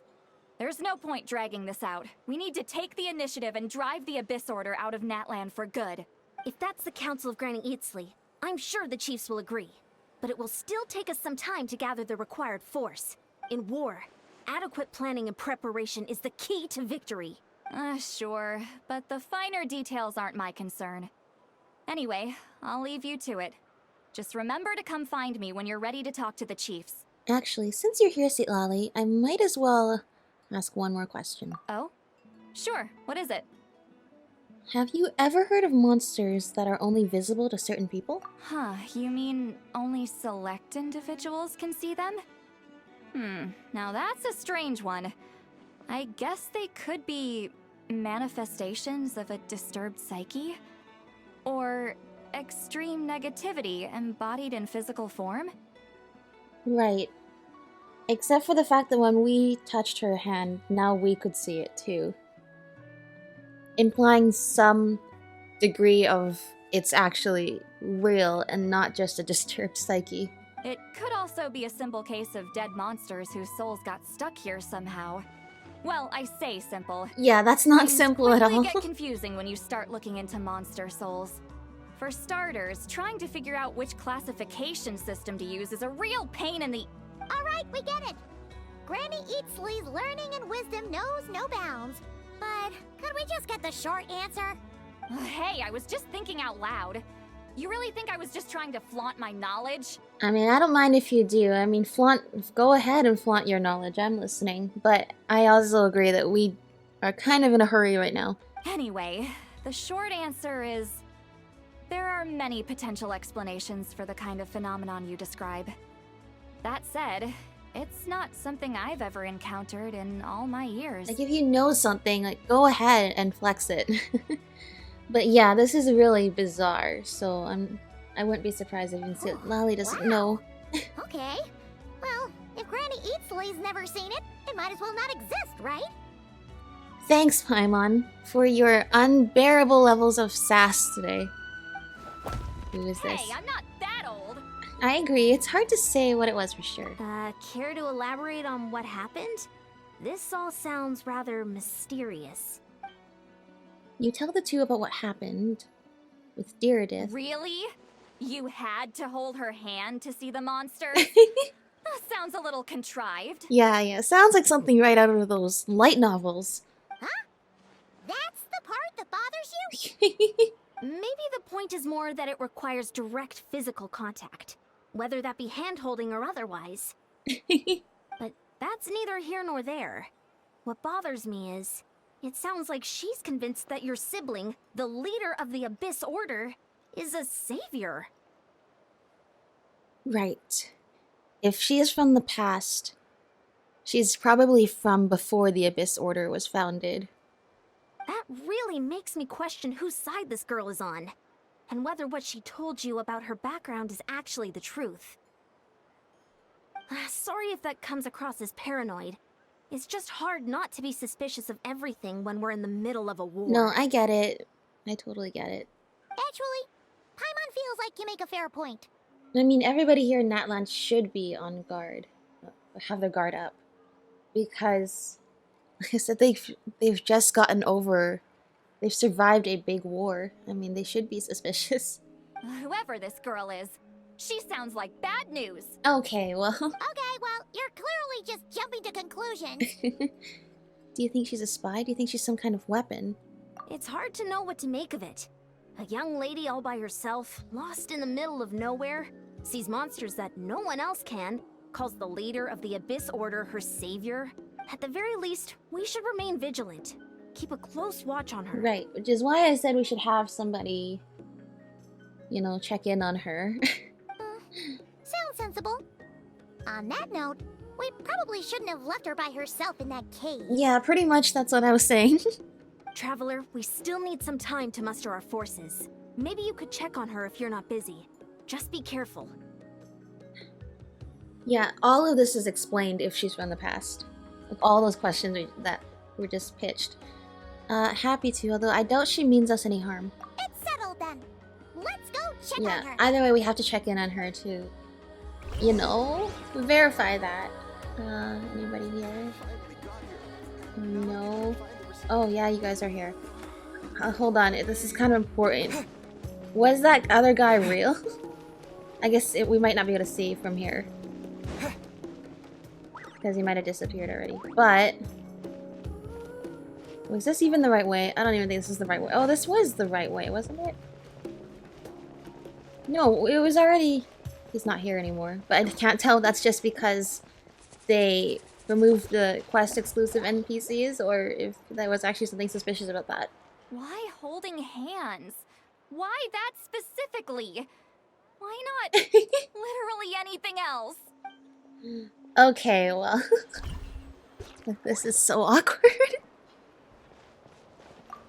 I'm not normally so suspicious of strangers, but at times like this, the safety of the tribes has to come first. Yeah, I agree with that one. There was something fishy about this interaction, so it's only natural for the people of Nartland to be suspicious of it. Hey, we got healed up. That is good. What's the best way up to this cave? I feel they figured this is not an area we have to travel to normally, which means they did not make it super easy to get to. I don't even think I'm going the right way. No, there has to be a path. I bet if I go from the other waypoint, there's a path. Not me, almost dying there. Here we are. Direidyth will still be here, right? I mean, maybe? It's so quiet, though. Uh-oh. What if Yansan was right? Maybe she never intended to stay here at all. Or, you know, maybe her leg got better and then she walked off as she only said she was going to stay here until her leg recovered. Let's stay quiet and moving carefully.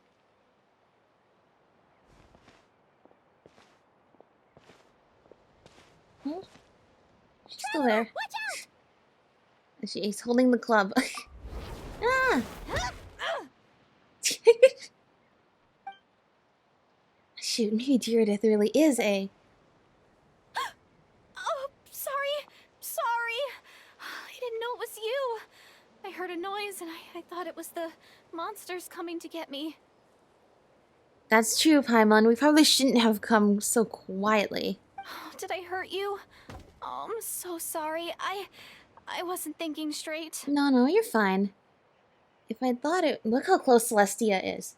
Okay, I remember also seeing something about how Celestia still has one nail up there. I can see it. It's like on the right side. And those nails, and that nail looks like all the other nails we have witnessed across Tevat. If I thought it would hurt, I would have tried to dodge. And somehow, it still hurt less than I expected, okay? Phew. That was scary. Paimon thought we'd walk into a trap. Maybe we shouldn't have sneaked in without announcing it. Then you would have known we weren't monsters. That's what I'm saying. To be honest, I've been really on edge since you left. I just have this constant feeling that any second, the monsters are gonna come back and get me. And it's not like I can run from them. There's also no way to cook here. It's good you got back when you did. Another hour and a half and you probably would have found me starved to death. Right. Why didn't we just leave food with her last time we were here? Oh, that's weirdly precise. Though, it does explain why your attack on the Traveler was so weak.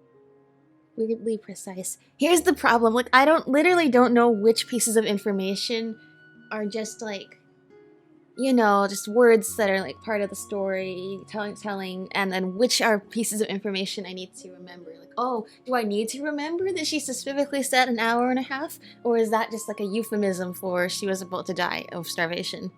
Wait, if you really thought you were gonna starve or get killed by monsters, why'd you promise that you'd be okay here on your own? I just didn't want to lose face in front of my hero. Well, you know it'd be much more of a problem for us if we find you dead here. He already saved my life once. That's more than enough. I just don't want to come across as a constant burden. No, you're good. Huh. For someone on the brink of starvation, you're pretty preoccupied with your image. What's the real reason? You know, that's true, you know, that's... Indeed, if you felt like you were specifically an hour and a half before you die of starvation, that's a little bit of a lack of, desperation. What? That is the real reason. I'm kind of bearing my soul here, you know? The problem is, like, I want to be empathetic towards her, but the problem is we literally have no confirmation of anything. Like, as I've said repeatedly, I highly suspect she's from the past. So then that brings up the question which is, why is she here now? Why does it seem like no time has passed for her? If so, and how did she end up here in Natlan? When presumably Conria is super far away from here. Yet, it does not seem like she has been walking for 500 years, so... That's the thing, is like, I literally just don't know what to make of you, other than you're probably not our enemy, but okay. Could she really just be an injured civilian? Anyway, so, could you make me some food now? Yeah, of course, I thought you would never ask. Ether, what are these responses? You are unbelievable. Sure, I know just the recipe. Only takes an hour and a half. Like I said, I love just how sassy they have made him over the years. Oh, Paimon's getting hungry now too. Go on then. You can join us for dinner. You should have asked us earlier, though, so you wouldn't almost be dead. There's the fake frost moon.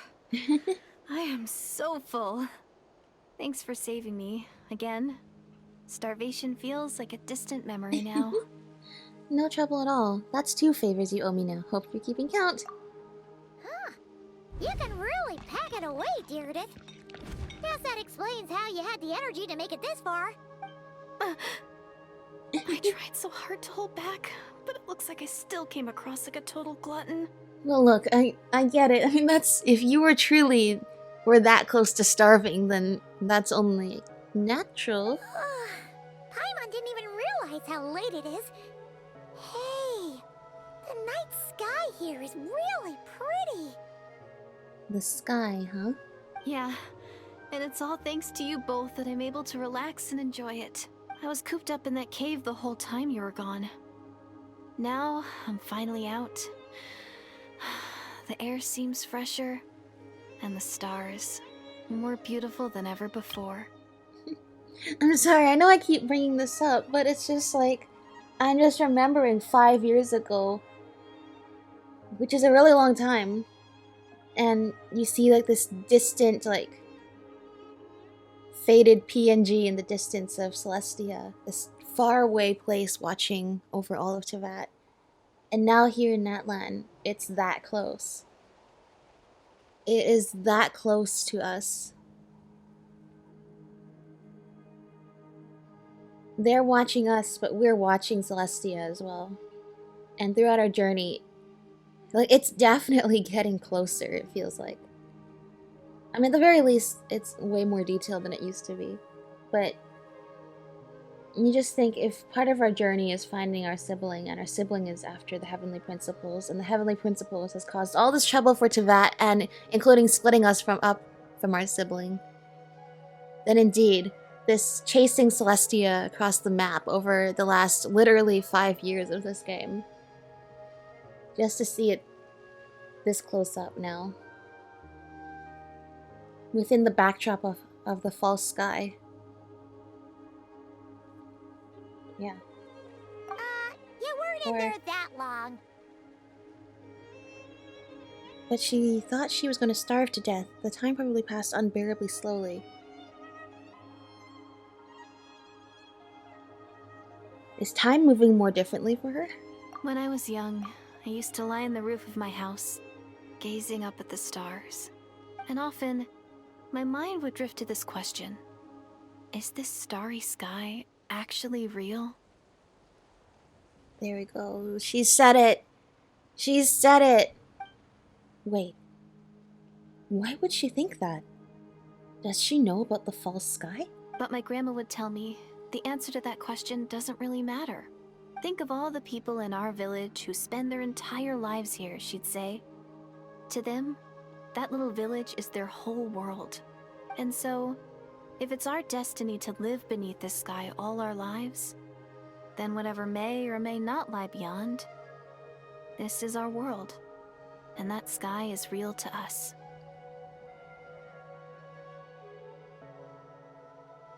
There are those who... What was it that Dainsleif said?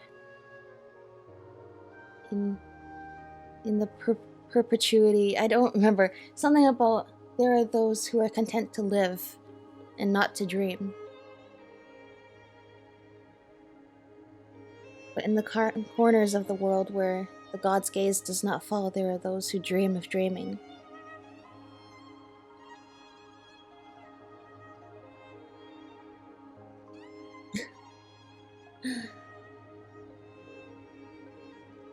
I don't even think we're ready to answer that question yet, and yet you're starting to see like the little fragments of concepts coming together. Paimon kinda gets you, but also not really. Is it kind of like how journeying with the Traveler is everything to Paimon right now? That seems kind of right, but also not really. But yeah, it's... If that village and that quiet life is all you'll ever know, then there's asking those tough questions like, is this world around us even real? Maybe those questions would only bring more harm than good.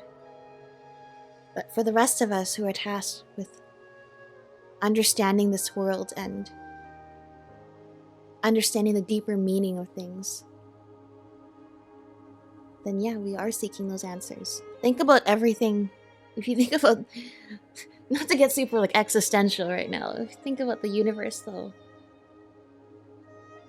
and how small we are in it. And probably for most of us, on a daily basis, it's just, you don't even think about it because this world we have in front of us right now, that we want to love and protect, is all that there is, and perhaps the only thing in the entire universe that really matters. But if you sit there thinking about the cosmos and the sky and all the worlds beyond and galaxies and places we'll never get to go, you know what? Let's move on with the story. I really treasured my world for a really long time. The village was my everything. The houses, the scenery, stories I always loved to hear about the Savior, but I could never bring myself to agree with Grandma. Even if the village was my entire world, I still had to know what lay outside its borders. Yeah! Go you! Go you! I'll support that. So, I finally ventured out and set off on my journey to find the Savior. I'm going to make my world bigger, one step at a time. And I'm not going to stop until I've seen what's beyond the stars. Wow, that's a lot. Think about, I was gonna say, you should totally become a traveler or an adventurer. But most adventurers don't set their gaze above, beyond the stars. Think about it. Every time you see Catherine or one of the adventurers, it's ad astra abyssosque, to the stars and to the abyss. If you think about that, though. The Adventurers Guild does a lot more exploring near the abyss compared to the stars. And up until now, only recently when we've been questioning this false sky have we really even considered the stars. It just kind of shows how the people in Teyvat being grounded on the ground is not just a fact of life that most of us will never reach the sky. It's also symbolic of if the sky truly is fake, then the people here are trapped. Maybe then, I'll finally get an answer to the question I had as a child. Beyond the stars. Who knows? Maybe one day, I'll be sitting and chatting just like we are now, but with someone from another world. What an ironic thing to say. Yeah, one day. Oh, if only we could tell her. But it's probably best not to open that can of worms right now. Yeah, good job whispering, Paimon. I need to find the savior and protect my world. Then, I can make sure it continues to grow. That's the most worthwhile thing I could think of doing. So I've been giving it everything I've got. You know what? That's pretty cool. Paimon kinda wants to root for you now. Oh, sorry. I got a little carried away. I always get chatty after a hearty meal. Just like my grandma. The more we chat, the more convinced I am that she's not a bad person.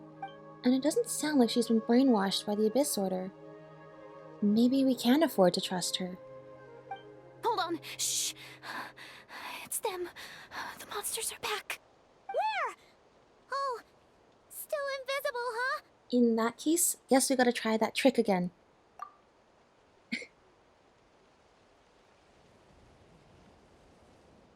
Can you see them now? I think so. I can hear them. Yep, we can. It's working.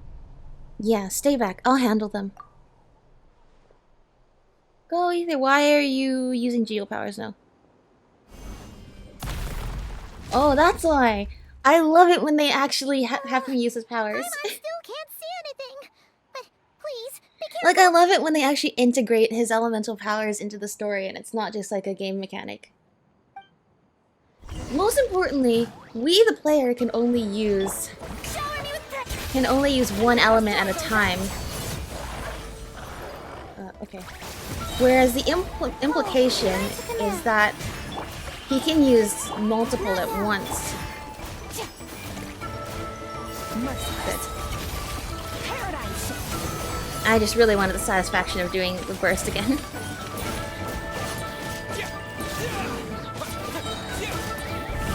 Go, go, go!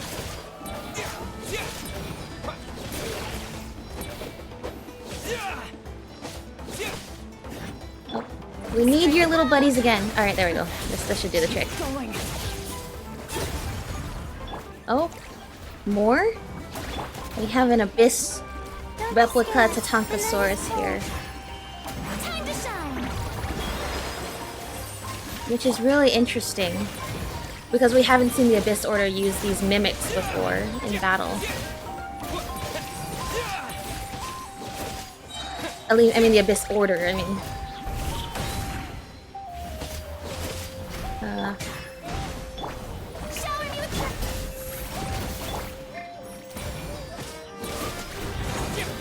Go, go, go, no, no, no, no, no.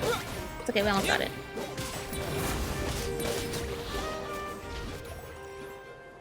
Huh? Wow, that was fast. Did you get all of them? Oh, Paimon's slowly but surely getting used to the sight of you fighting thin air. You should try holding her hand too.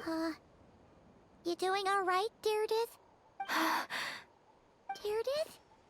Hey, it's okay. There's nothing to be scared of anymore. Oh, I'm fine. I just spaced out there for a moment. You spaced out? That's a pretty bold move under the circumstances. Yeah, I'll say. What is happening to her? I was just... the image of the Traveler fighting to protect me.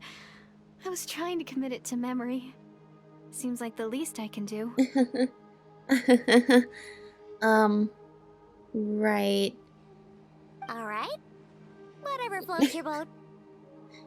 Are we sure it wasn't for some other reason? Anyway, there are no more monsters in the area, and it's getting late. Why don't you stay here tonight? Sounds reasonable to Paimon. What do you think, Traveler? Yeah, what do you think, Traveler? I'm personally satisfied that Direidyth isn't a threat, but it can't hurt to monitor her for another night. Alright. Direidyth will be... Huh? Direidyth? Why are you going in alone? As you stare at the hibernation chamber key in your hands, you start to relax and drift. Soon a vivid dream fills your mind. Why are we... Okay. It says this hibernation chamber key that he's apparently had this whole time. Only now you're looking at it. And yeah, there's a reason to, but still. This is the Night Kingdom? Lumine! But this is some kind of dream. Can she even see us? She's holding the Intivat. Lumine! And the Lord of the Night? My head. It hurts. My headache. It's gone. I think... I hear a voice in the darkness. Doomsday. A fitting name indeed. A blood-red sky. There it is. The cataclysm. Wild beasts that slaughter all in sight. Endless pain. A terrible curse that cannot be reversed. And the birth of a savior.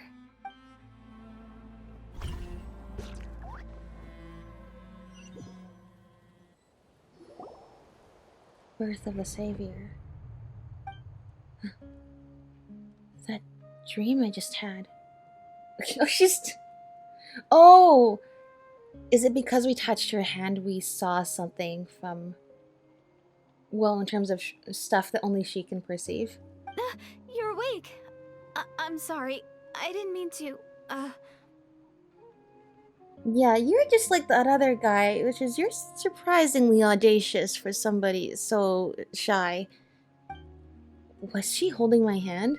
You just look quite distressed, like you were having a nightmare. Oh. Oh, so... Okay, well that's important to know, as that she didn't cause our nightmare. Okay.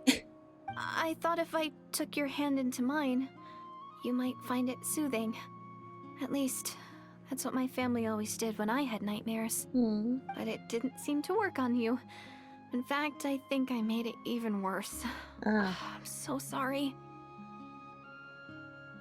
I'm sorry too. I'm sorry that we're making you feel like wait, what was that? Like, what was that dream? Lumine and the Lord of the Night. Oh, is that right? You better not be trying to pull a fast one on the Traveler. What? Don't be so... I have more self-control than that. Self-control? What does that have to do with it? I still can't remember anything. What did I see in my dream just now? I think I saw Lumine in the Night Kingdom at the very start of the dream. But I can't remember what happens next. Never mind. If the memory is gone, I can't force myself to remember it. I'm gonna go back to sleep. So relatable. No way is Paimon getting back to sleep after this. You go ahead. But for the rest of the night, Paimon is staying up to keep an eye on this young lady. Oh, do I really seem that shady to you? The thing is, like, I totally get being so awkward it's suspicious. And I feel like that's what kind of situation Direidyth is in. She's just so awkward, it's suspicious. But she's actually just anxious and awkward. At the same time, like I said, she's pretty audacious for somebody who seems so unsure of herself and... Yeah. I mean, and normally I wouldn't say that's a bad thing. Except in this situation where we are so suspicious of everything and are trying to figure out what's going on. And every time we do one of these Traveler Archon quests, it's like, what is the puzzle we're trying to solve here? This whole thing is a puzzle, and I'm not seeing answers to some of the key questions I've asked yet, and it's making me nervous. Okay, well, it's really beautiful here. But the thing is, in this area, like, there's embers. Well, Direidyth, there should be enough food for 3 days. Make sure you eat the perishable stuff first, so nothing goes to waste. Yeah. You can't tell which stuff is perishable, right? Yeah, just in this area, the embers coming off of the ground. Like, it's really cool. At the same time, I feel like this would be, you know, not a great place to camp because there's embers coming off the ground. But I guess that's why they're hiding in a cave instead of setting up a tent. Yeah, I can tell from the ingredients. Thank you so much for making all this for me. 3 days will definitely be enough time for my ankle to heal. Then I'll continue on my journey to find the savior. All right, then we'll be off. Bye for now, Direidyth. Bye-bye. And we'll let you know. Wait! But if this is goodbye, how am I supposed to find you again? I don't know. Post a commission at the Adventurers Guild. We'll get it pretty fast. Oh, I mean, what if I find your sibling? How am I supposed to let you know? Oh, that's what we're making this about. I highly doubt you will run into her before we do. Or if you do, I'm sure it won't be long before we run into her as well. I actually have no doubt about that. Ah, that's a good point. We share the same goal, but we're constantly on the road, so we've got no fixed address. How about this? When the time comes, you can just write a letter to Mawika. She'll be able to find us for sure. Mawika? Who's Mawika?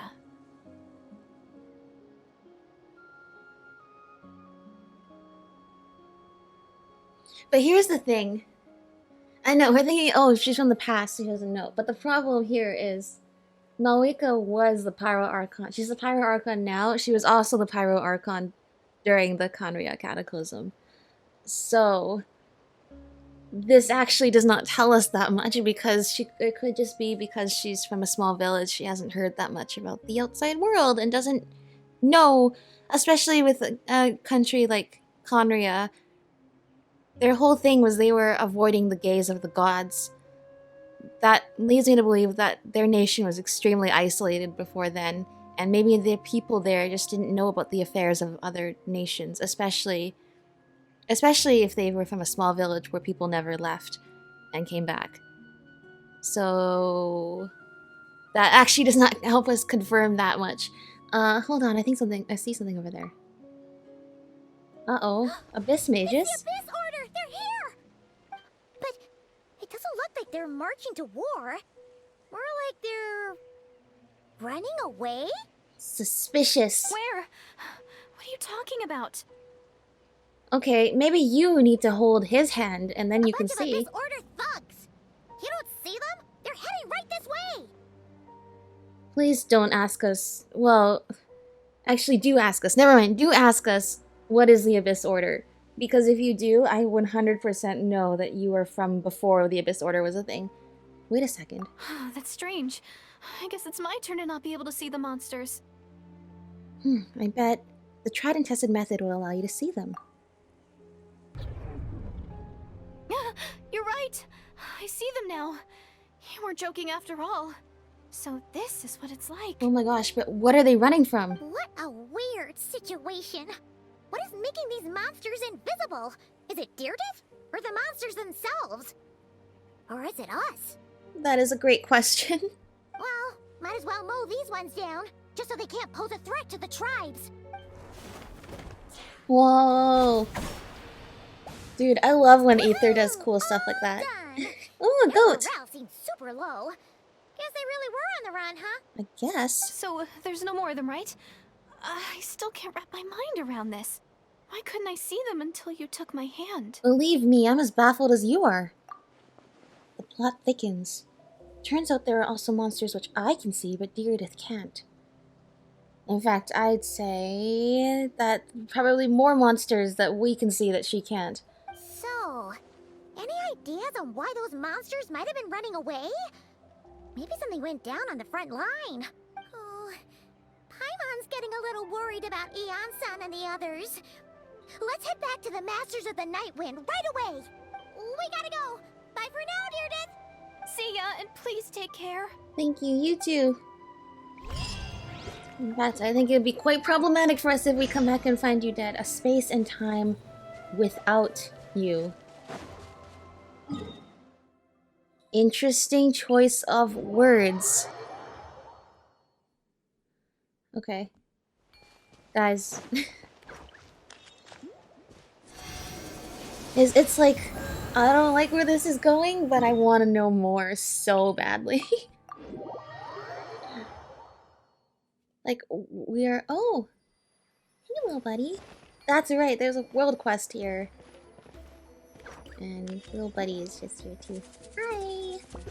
Little buddy, do you know what's going on here?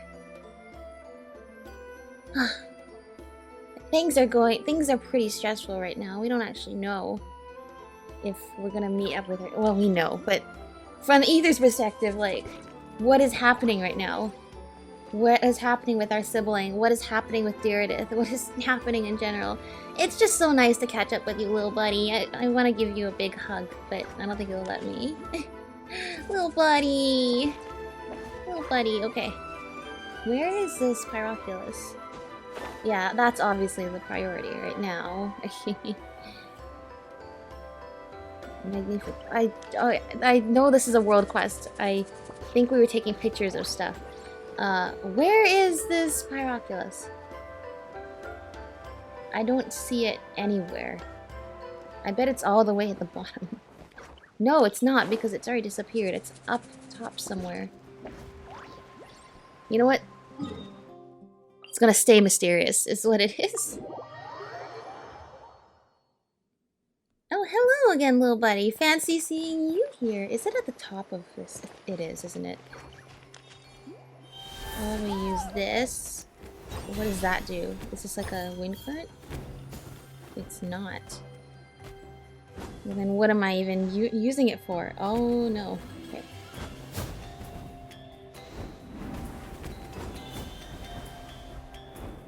Okay. This was actually not helping us that much. Is it really up here? It looks like it is. In truth, I can't even see it if it is. Well, I don't actually know if it is. Come on.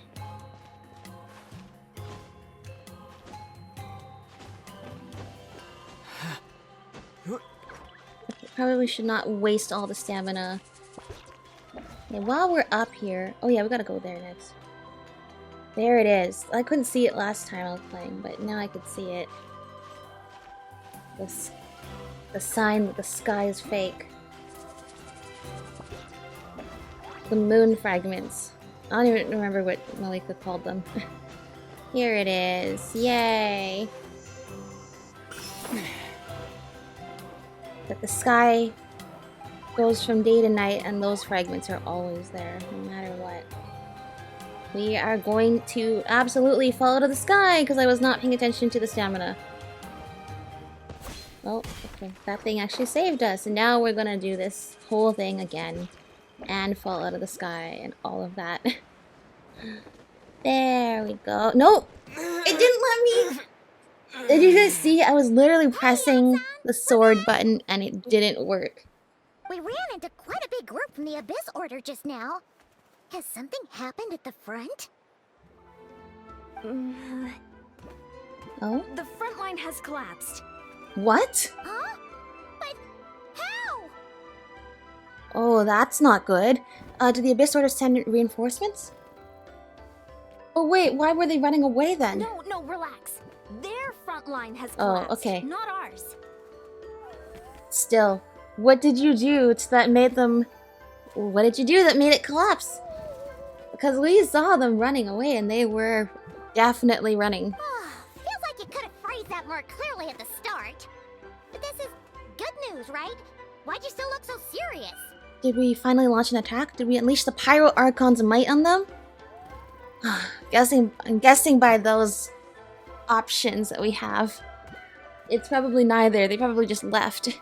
No, we're still mustering troops. Nowhere near ready to go on the offensive. So at first, I was also confused about what exactly happened out there. I'm pretty confused But too. just now, I got the full story from a guard who was on the scene. He watched the enemy lines crumble in real time. What did he see? One person. Just a single individual.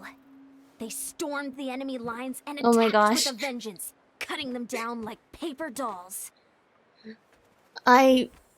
Is it bad that I actually almost forgot about meeting Dane this whole time? They wielded an unknown power and fought with a sword style that no one recognized. The guard who relayed this to me said that before he even had time to react, the enemy was decimated. Have we finally found Dane again for our yearly visit? Alright, I got it. I'm only recounting what I heard, and I'm sure the guard in question must be exaggerating to some extent. No, I don't think But they still, are. We have to identify this person. I'm pretty sure I know who it is. And assuming they're a neutral party, we'll need to figure out how to engage with them. Clearly they're a force to be reckoned with, so we don't want to come across as too weak or too hostile. It's quite a diplomatic conundrum. Right, well, You don't need to sweat it, Eon-san. From your description, we're already pretty confident that we know this person. yeah. What I can tell you is that he does not mean any harm to the ordinary people of Natlan, at the very least. Now, whether or not we're involving Archons and Abyss Order and anything else related, we're gonna have to investigate. But thank you so much for your description. Honestly, with the Abyss Order acting out so publicly, it's about time he showed up. Yeah, he never misses an occasion like this. Dainsleif. Dainsleif!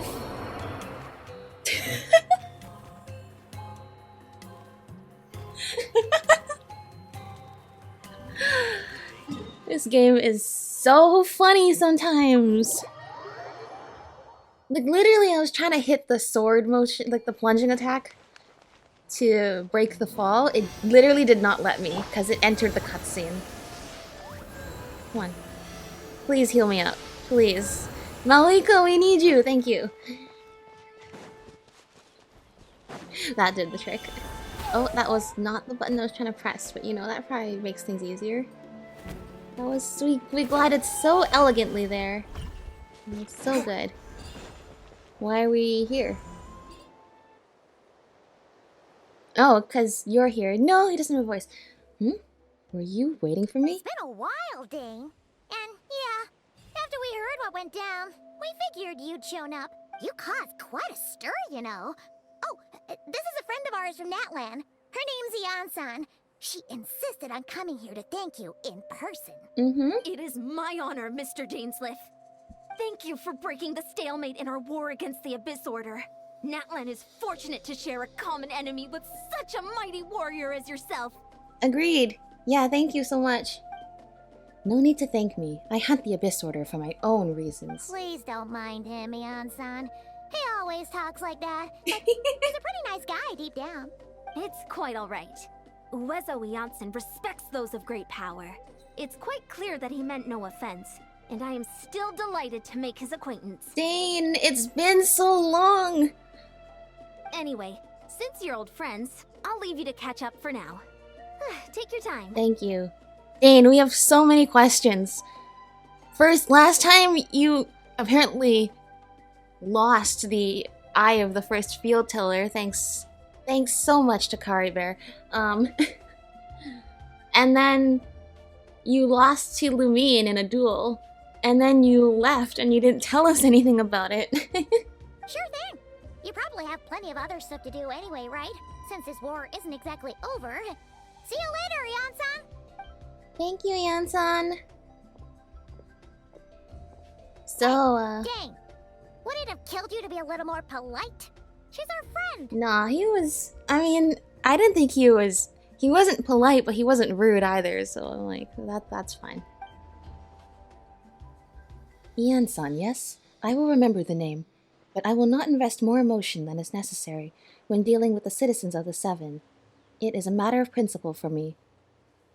Well, fine. Since you helped break the stalemate, we'll let you off the hook. Since Yen-san wasn't offended, we'll let you off the hook. Yeah, both of those. Ugh, so stubborn. But whatever. So anyway, Dane, do you have any new info about the Abyss Order for us? Any idea what they're trying to achieve with this war, for example? Yeah, and more importantly, as we love to ask every single time we meet Dane, where have you been for the last over a year? Never before have I seen the Abyss Order take action on such a large scale. Taken at face value, it seems highly illogical.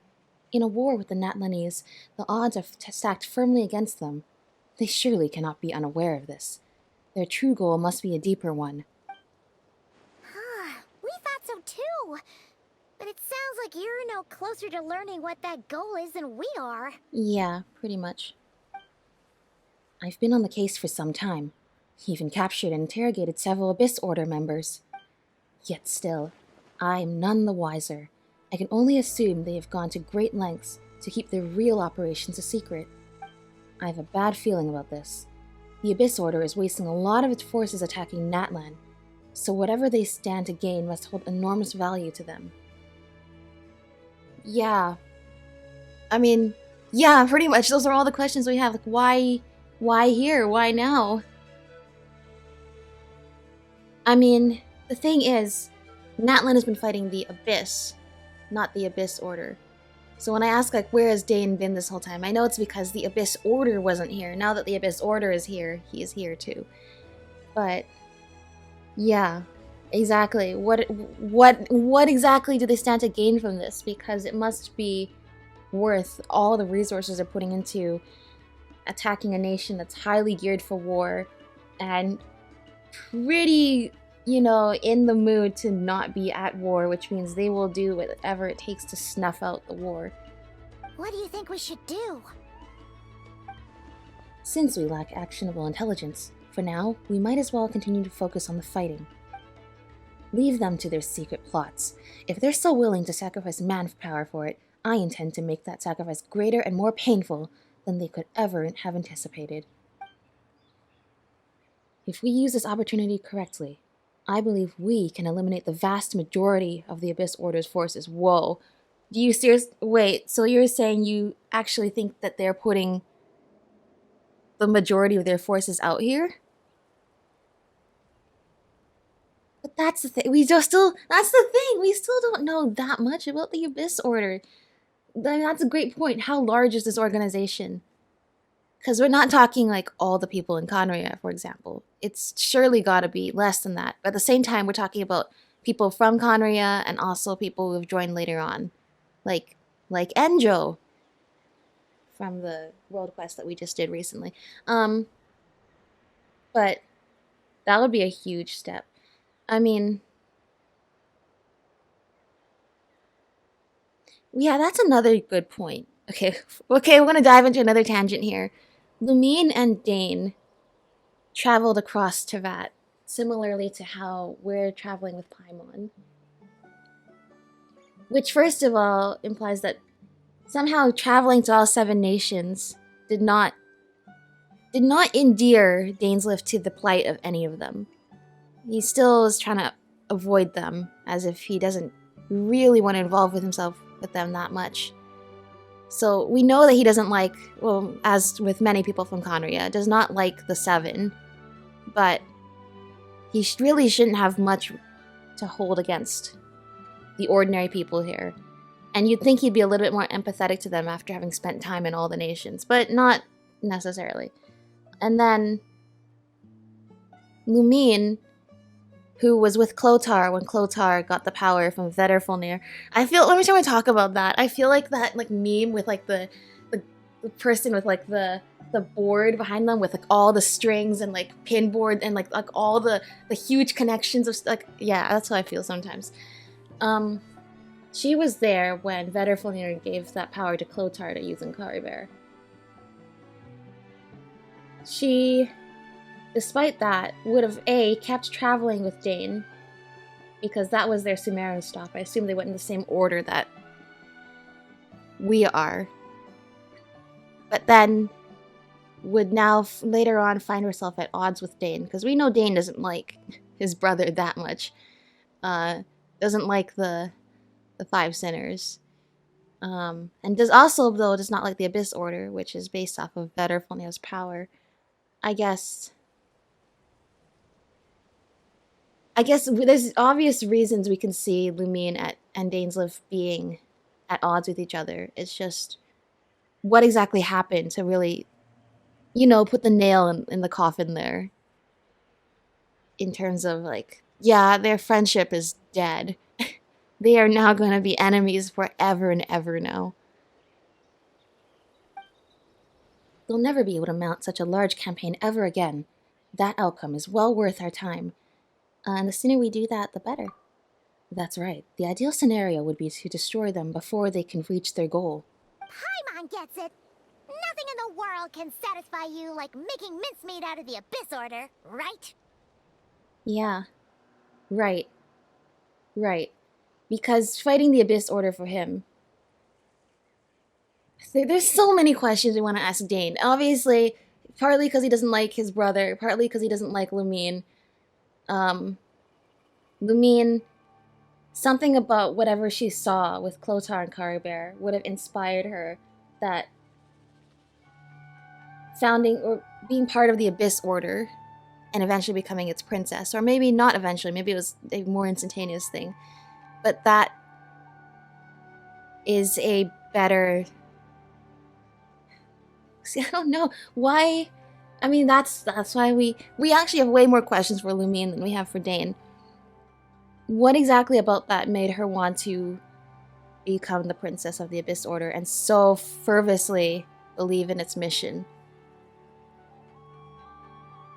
Because all of this has to do with Conria. Because all of this has to do with we don't know what her role in Conria was. It's clear to us that Dane and the Five Sinners would be at odds. But with Lumine being the princess of Conria, what then, and this is a genuine question, is like, what about the Abyss Order helps her to advance those interests? Knowing that the Five Sinners were really responsible for a lot of trouble in Conria, what would make her want to, I guess, ally with at least some of their ideals, if we're involving abyssal power. Okay. You know what? I gotta stop talking and actually start advancing the story because... Wow. Okay. A rare, candid response from Dane. Because if I actually advance the story, there's a chance actually some of these questions are gonna get answered. Sounds like Dane's one-man attack on the enemy front has put him in a good mood. That's true. We're starting to see, like I said... the sassiness of the characters here. What about you? Any news to share from your end? Well, actually, we found his sister's hibernation chamber key near the Collective of Plenty. She must have lost it. Yeah, what do you know about that? So she's here in person. Unsurprising given the scale of this operation. Yeah, tell us about how... She said at the time that realistically she can't beat Dane in a fight. Dane must have been going easy on her. Which is fine, except for the fact that you lost the field tiller eye.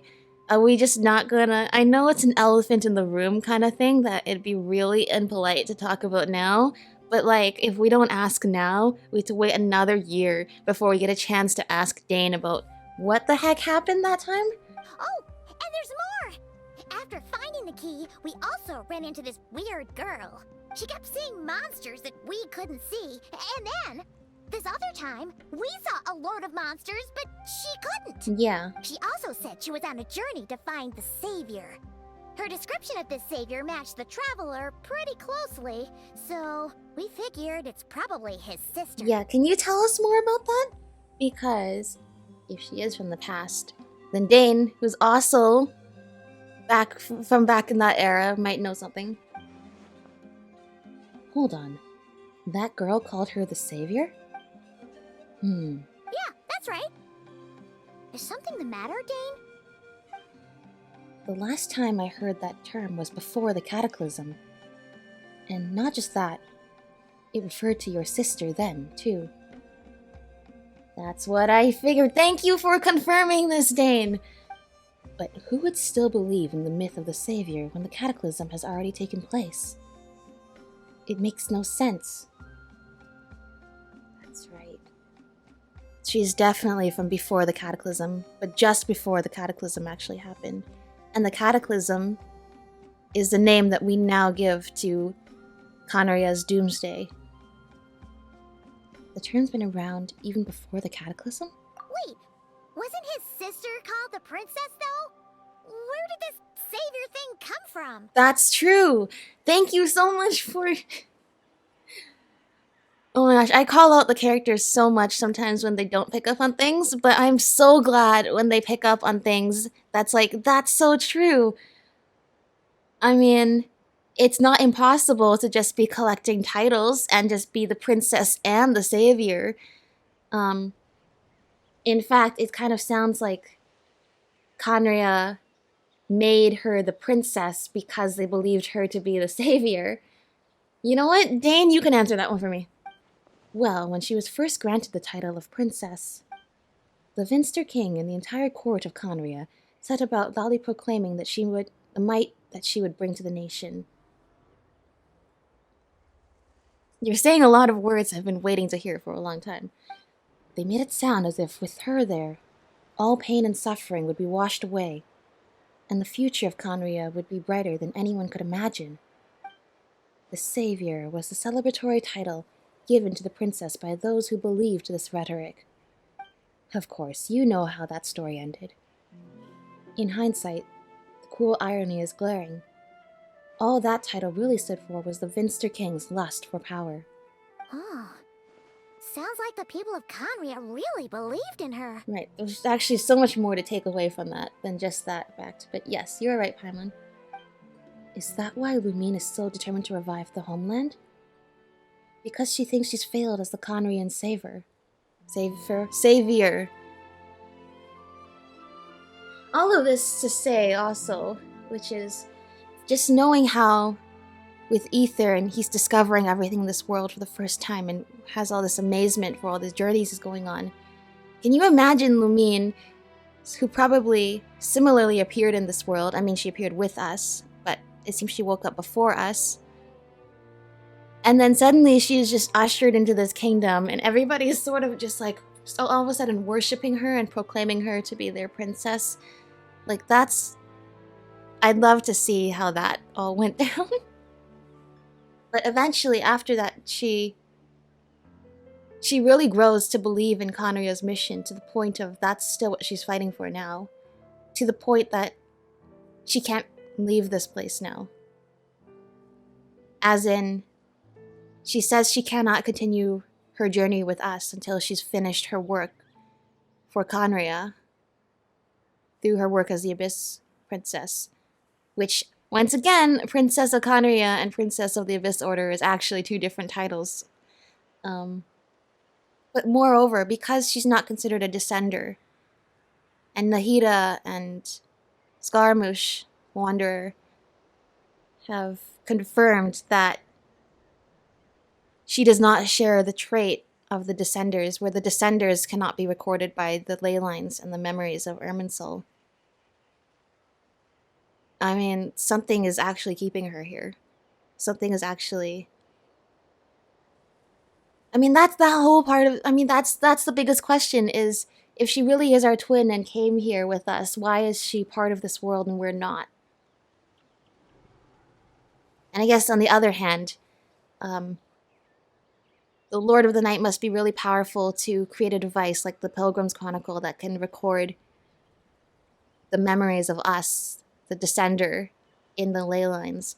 Because we're not just talking about an Outlander, where Outlanders also cannot be recorded by Natlan's ley lines. We're also talking about the Traveler, who cannot be recorded by ley lines in general, except apparently here in Natlan, because we now have our ancient name and Pilgrim's Chronicle. Anyway, because she thinks she's failed as Khaenri'ah's savior.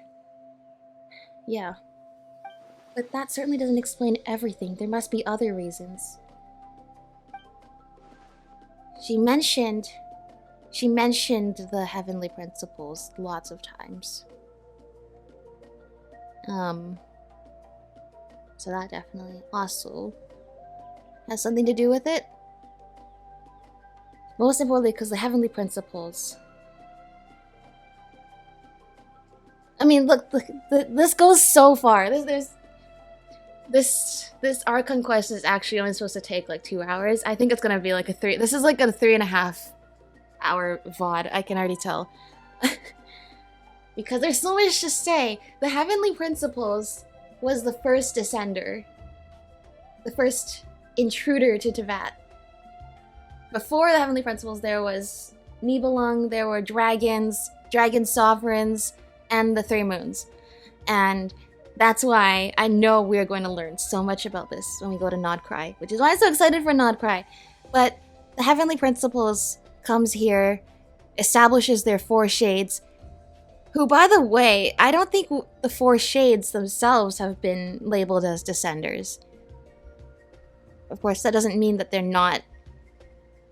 That doesn't imply anything about whether they are or are not from this world, because as we saw with Skirk, not all intruders are descenders. And okay, the whole storyline with Skirk brings up huge implications too, because that's the only evidence we have about worlds and planets beyond Teyvat. But anyway, yeah, we've started talking about like the worlds from beyond Teyvat. We know that the sky is not real, and the heavenly principles is likely the one who set up the false sky. The false sky, beyond just being a fake sky, is also symbolic of the people being trapped here. And we know there were other descenders besides ourselves and the heavenly principles, including that one of the descenders, their remains got turned into the Gnosis, wielded by the Seven. The Seven are the Archons that were established by the heavenly principles' rules, which was what led to the Archon War. The fact that there were gods and elements here before, but after the heavenly principles established the rules, there could only be 7 Archons. The rest of the gods either died or were cast away into the Dark Sea. The Dark Sea is where Enkanomiya was. Oh my gosh, this is why I need to do that. As of this recording, I haven't done the stream yet where I just talk about lore. But there's just so much lore to talk about right now even. That's so relevant. Which is all to say, eventually the heavenly principles sends one of their shades to, which by the way, we don't know what happened to Asmodee. Only that since the beginning, everybody has noticed how, you know, she kind of looks like a larger version of Paimon in some ways. But as a matter of fact, we actually have no confirmation of any connection between the two. The only thing we know is that the heavenly principles wanted to split us up. Us and our sibling. And the thing is, Lumine was willing to leave with us at that point, but it sounds like she had already become established within Khaenri'ah as their princess before that point. So she was wanting to leave with us then, but then she became trapped here, we became trapped here, and separated for 500 years. And then she went on her journey with Dane. Okay, you know what? We gotta keep moving on with the story, like I said. I suspect she is descended from pure-blood Khaenri'ahs afflicted with the curse of immortality. They must have resettled somewhere remote, cut off from the rest of the world. That would explain how her people retained ancient beliefs, including the myth of the golden-haired savior. That's certainly one explanation, but you'd think if they were immortal, that would be an important part of what we... It doesn't sound like she's immortal, is what I'm saying. it doesn't sound like she's long-lived, because pretty much everybody we've met that's been suffering from being a human with immortality, you can tell. You can tell that being immortal when you're not supposed to be immortal is something that is a very burdensome thing that weighs on them. So I just saying from that vibe, I don't think she's immortal. So otherwise Dane's theory here would be believable. Ah, Paimon gets it now. So, a bit like Kaya. Except she grew up somewhere more isolated? Thank you for talking about Kaya. That's true, Kaya and Dane did meet. Kaya is not immortal himself, but he is a descendant of pure blood Conrians. And he has the Conria star in his eyes as well. But he's not immortal, as far as we know. Actually, you know, maybe I shouldn't say that. We don't actually know that for sure. All we know is that he was able to age because he was a child and he grew up into an adult. So, but that doesn't necessarily mean he's not immortal. But as far as we're concerned, he's lived a normal human lifespan so far. So, yeah. Oh, but I see what you mean. Then in that case, Direidyth doesn't have to be immortal either. It could just be that her ancestors were. In which case, where are they now? I still also think there's a possibility she got time traveled here, without her knowledge. But that, yeah, you know, that's also plausible. Still, that doesn't explain the invisible monster situation. Okay, you're right. Okay, I'm sorry, I'm right. There's definitely time travel involved. Because if she's like basically stuck like partially in the past, partially in the present, that would explain why she can see stuff in the past as if it's in the present, but she's also seeing the present because she's seeing us in front of her. Time travel is 100% involved here. Once again, I think this all has to do with some kind of ley line distortion. But now that we know that the Loom of Fate is a thing, which even Caribert, whose power literally powers the Loom of Fate, couldn't tell us exactly what it does, only that it can weave ley lines. And when we talked with the Lord of the Night, that she specified, like, weaving new ley lines is different than mending existing ley lines. Anyway, it seems like they actually have the ability to control the ley line distortions now, which means this 100% has to do with ley line distortions.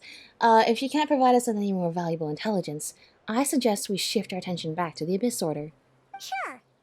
Also, why don't you stay with us at the Masters of the Night Wind for tonight? You must be tired after all that fighting today. True. I will consider it, but we must discuss our next steps first thing tomorrow morning. We can't give the Abyss Order any time to regroup. I love talking so much in this game. Oh, this is so epic.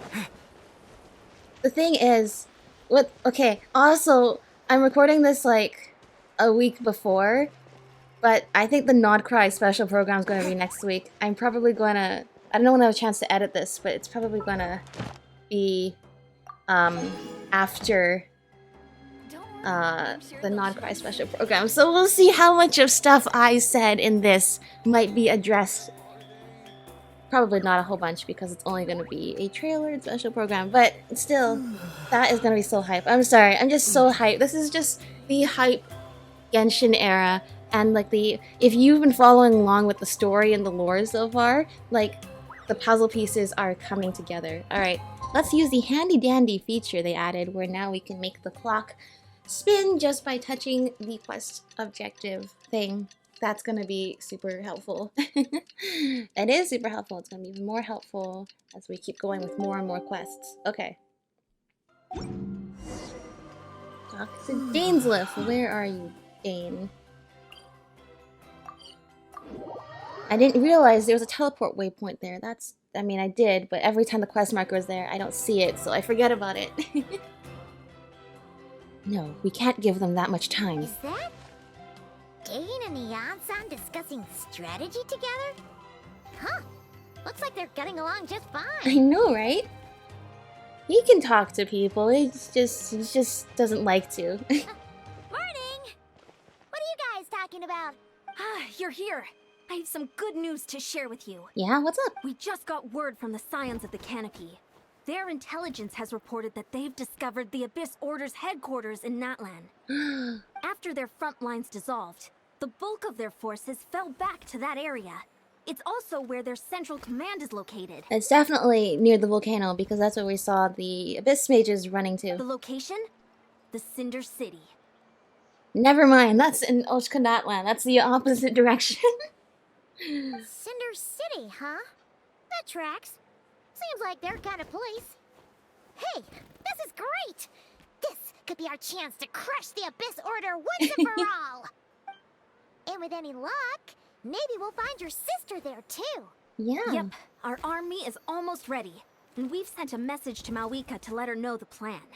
We can't really launch an operation this big without the okay from the Archon. Well, Dane will act with or without the approval of an Archon. In fact, I think he'd rather not have it.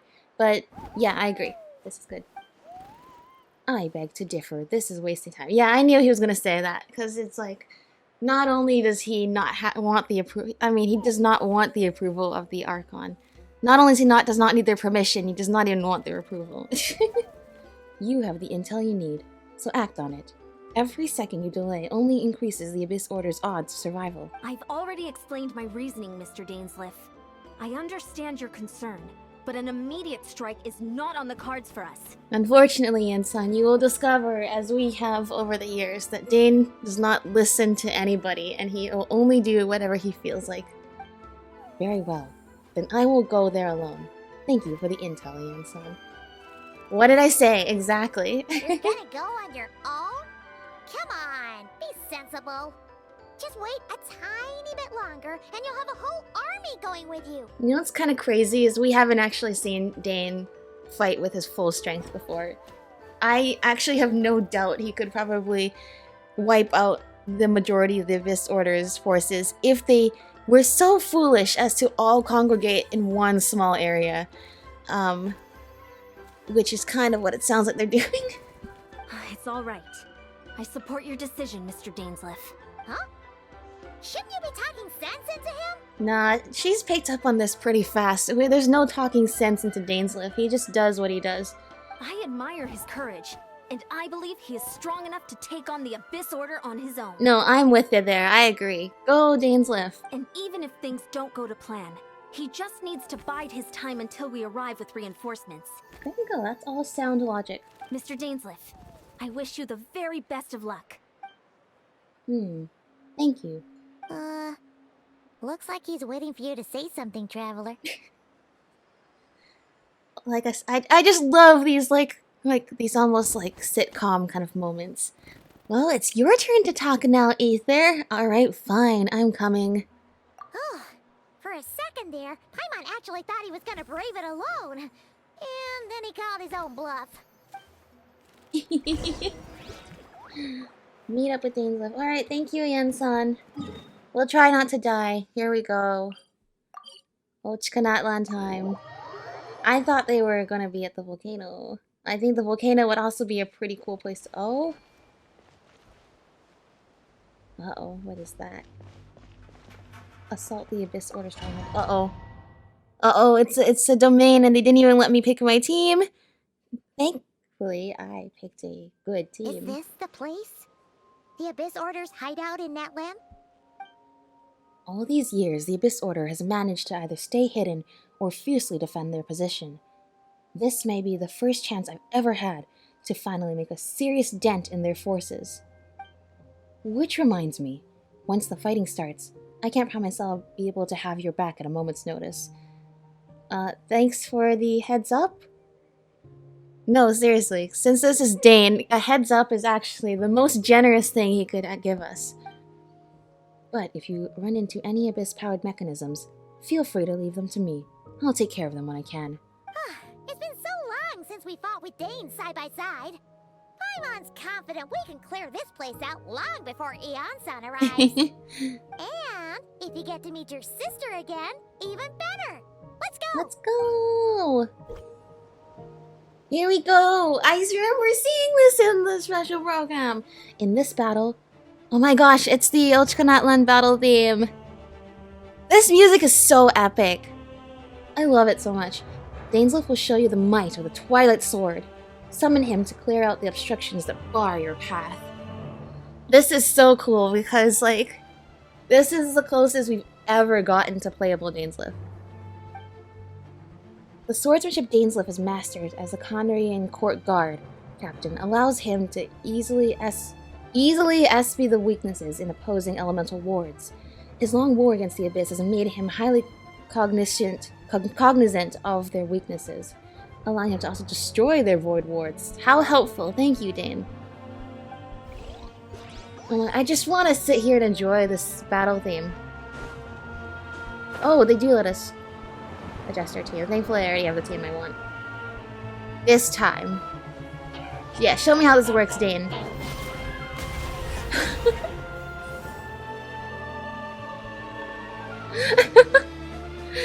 Wait, that's actually insane. Alright, let's go. Dane! At last, we finally... You won't get another chance, he says. Where did he go? There he is. Oh, thank you so much. He took out the shield on the ward. Well, we can handle the rest of here. Thank you so much. I know he doesn't like the 7. Thankfully for him, technically, Farina is not. So... cheap tricks. Okay. Rage! You are like Enjo, but not. And I'm not even sure Enjo is really our friend, so... Goodbye! Uh-oh, he's going to shield mode. Let's see this again. This is a very different battle from the one we fought with Eon-san. No one's backing down. They're fighting back with everything they have. Yeah, it's like we've backed them into a corner. Given the construction of their headquarters and the tactics they're using, I suspect they never intended... Okay. Suits me too.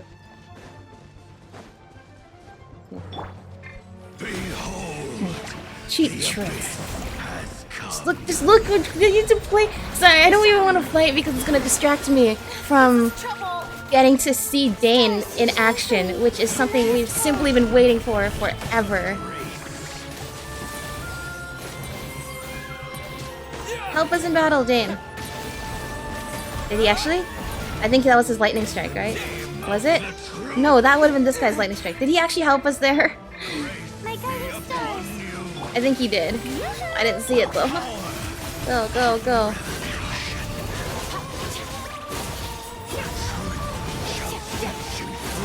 Wonder what...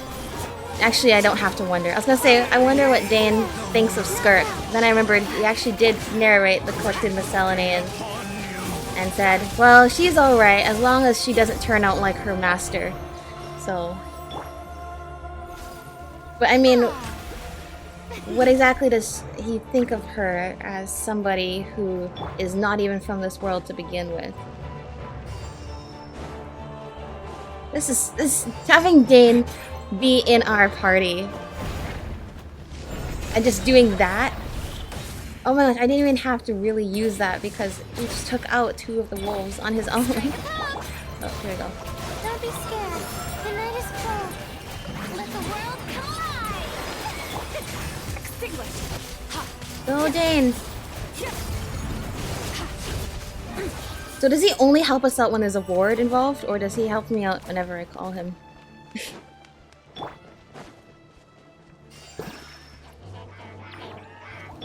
Go, go, go, Dane. Where did he go? He's over on the other side.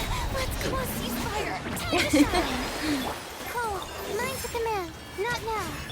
This is so awesome. Uh-oh. Ansgar the Frigid Glare, Halder the Corrupt.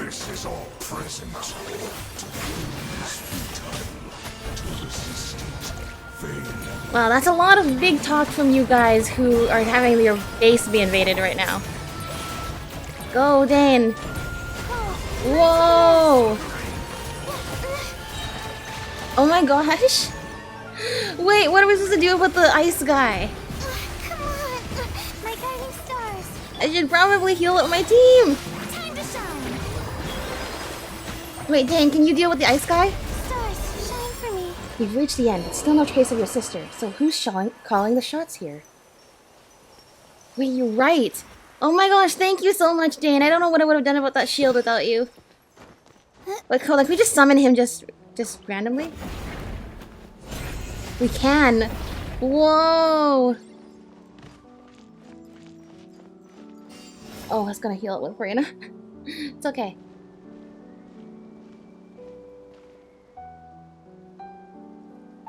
Twilight Sword Dainsleif. Is this really what you want? We're Sword of Heaven's End, Iniquitous Baptist. It is indeed. I will take every opportunity to hunt you down to the last man. So, where's the Traveler's sister then? Or is this guy supposed Guys, to be in charge here? she's not here. I know earlier I was doubting that she was still at the Collective of Plenty. Now I'm thinking to myself, if she's not here, where else would she be? Other than the place where we found the spaceship key to begin with. So, this is a hunt to you. I must say I pity you, Dainsleif. The death you dole out so readily to others is a luxury you yourself cannot enjoy. Wow. Yeah, I guess pretty much. Dane. But today, that is the least of your worries. Do you realize that all your years of pursuing us are being rendered utterly meaningless, even as we speak? Okay. Stop the villain monologue. Where is she? Your riddles tire me. Thank you for... Oh, I love when these characters are so relatable. Your riddles tire me. Yeah, same here, dude. The overwhelming advantage is ours, at least for the moment. You know what that means for you.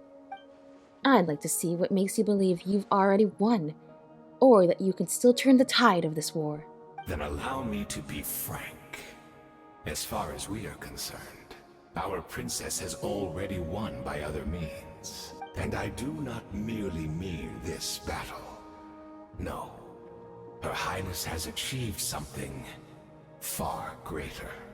For today, the Abyss Order's greatest wish has finally been fulfilled. I want to be nervous about what this means, but what is overtaking the gasp, nervousness, what are we gonna do? What is consuming those emotions is what exactly is your greatest wish? What are you doing? We're still trying to figure that out. I'm so sorry, we're slow on the pickup here. I still have no idea what you are doing. The Abyss Order's greatest wish? Does that mean? Our Highness quietly infiltrated the Night Kingdom to exploit that realm's past experience with ley line reconstruction. Okay, that's what we saw in our dream. And then used the Loom of Fate to reweave the ley lines of Conria. Right, what does that mean? What? She used the Loom of Fate? Wait, does this mean the attack on the Masters of the Night Wind was all a smokescreen to give her some cover? I still don't know why she would do that. I mean, okay, putting this Loom of Fate stuff aside, if you were just gonna do something like that, like just talk with the... Because when the shamans of the Masters of the Night Wind just saw the Abyss Order meditating, and it seemed like they weren't doing anything. So, if that's the case, why even attack the Masters of the Night Wind in the first place? Or anywhere else in that land, for that matter, when it seems like you didn't need a cover for any of this. We are all so oblivious to what you're doing that you could literally just do it and we would be none the wiser until you actually do it. Which is then, why did you even need to wage war against all these people who are tired of war in the first place? Okay. Oh no! This makes too much sense. Does it? Does it really, Paimon? I still don't get it. Okay. If she's using if the purpose of the Loom of Fate is to reweave the ley lines of Khaenri'ah, that itself makes a lot of sense. Now, so then that introduces, of course, because we love new questions. The new question is, what happened to Khaenri'ah during the Cataclysm? That's not a new question. That's an old question that we're now reviving. What happened to Khaenri'ah during the Cataclysm? But now we're going to tack onto that. What happened to Khaenri'ah during the Cataclysm such that going to all the effort to creating the Loom of Fate over the last 500 years and doing this to reweave the ley lines, what happened to Khaenri'ah so that that would be the solution we're looking for? Correct. As of now, our homeland has been revived. Ah, okay. I love those situations where I ask a question and then it gets answered almost immediately. So you're saying, because I'm not sure if we've had confirmation of this one way or another, that Khaenri'ah was destroyed in the Cataclysm, and its people were scattered everywhere. When you say the homeland is revived, do you mean the location of Khaenri'ah now is undestroyed? And all of my comrades that you have slain, Dainsleif, they shall forget the struggles that have beset them these past 500 years, and begin their lives anew in a Khaenri'ah restored to life.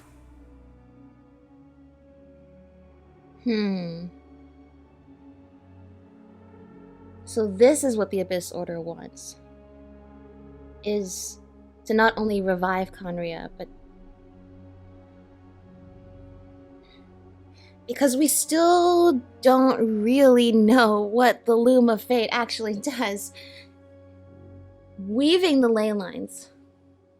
Oh my gosh, this is okay. Ley lines is a whole other thread that we could go into like another half-hour discussion about.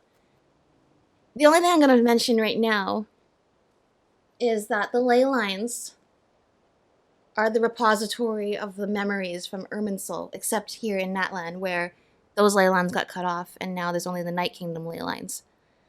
With Nahida and Wanderer, first with Greater Lord Rukkhadevata, the first Dendro Archon had to be erased from Irminsul in order to complete the removal of corruption in the tree system, because she is the avatar of the tree, Irminsul.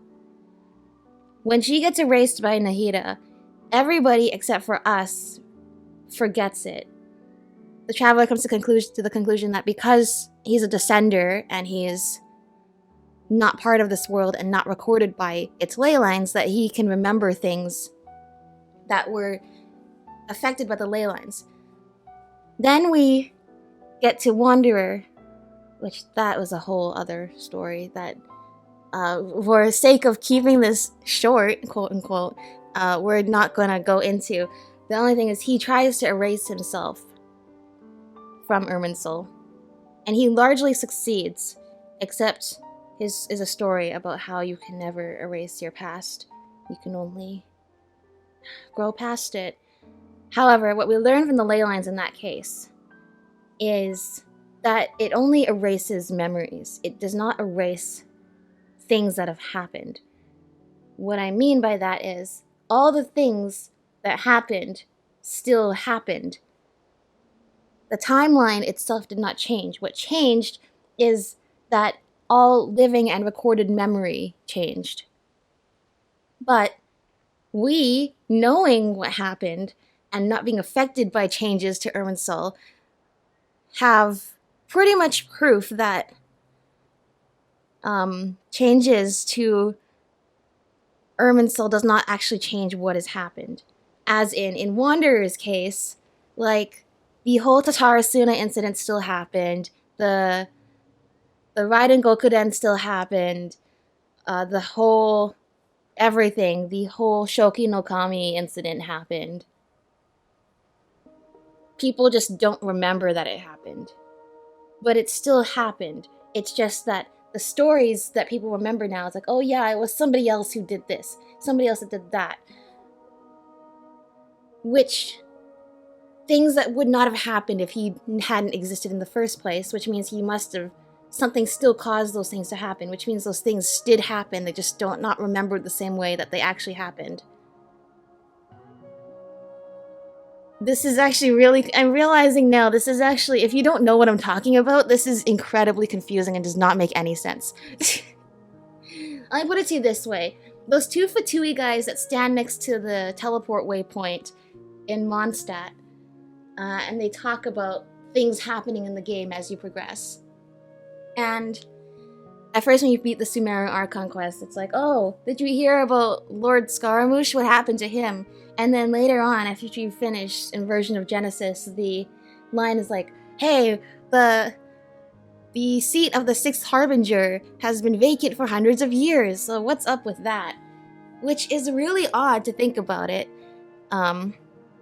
because if there had never been a Kabukimono in the first place, that's Wander. If Wander hadn't existed in the first place, then the Fatui would have filled that seat.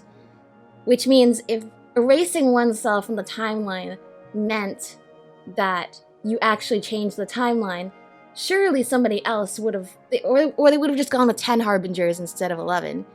Like, there would be an explanation for that that makes more sense than, oh, that seat's been vacant for hundreds of years. The fact that that seat's been vacant for hundreds of years, to us, the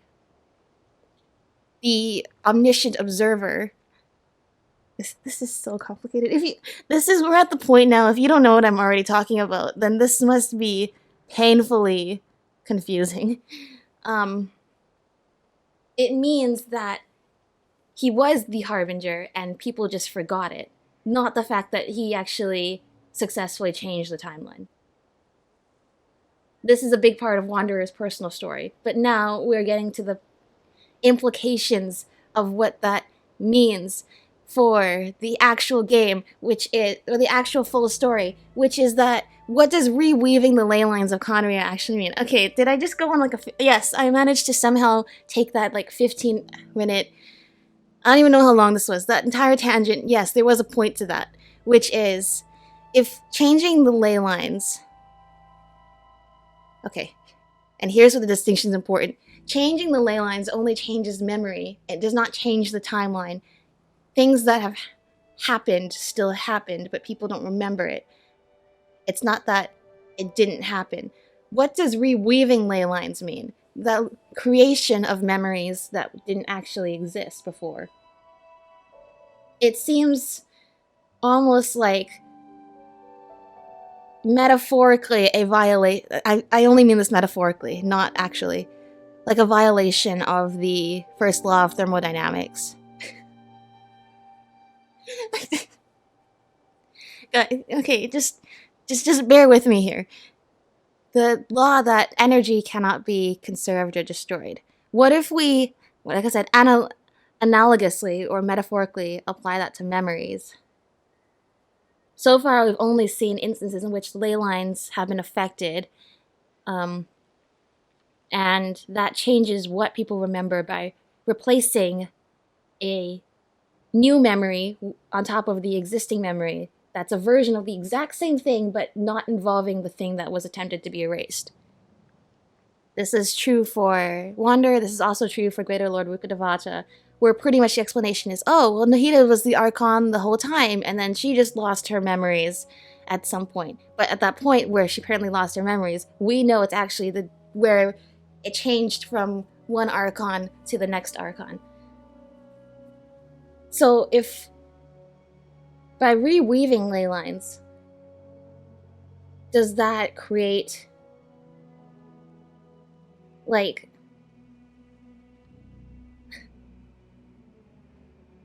Like we're stepping into uncharted territory here, is what I'm trying to get at.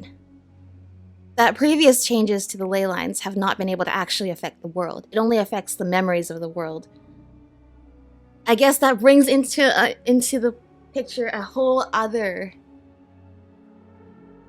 existential question, which is, if you don't remember, if nobody in the world remembers something happening, did it happen?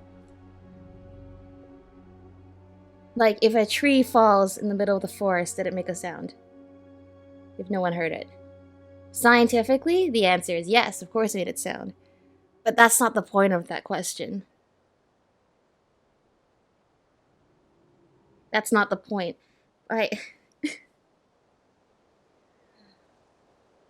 They shall forget the struggles that have beset them these past 500 years and begin their lives anew in a Conria restored to life. If this was a case of reweaving the ley lines, that shouldn't be possible because you can't actually change the world. You can only change how people remember the world.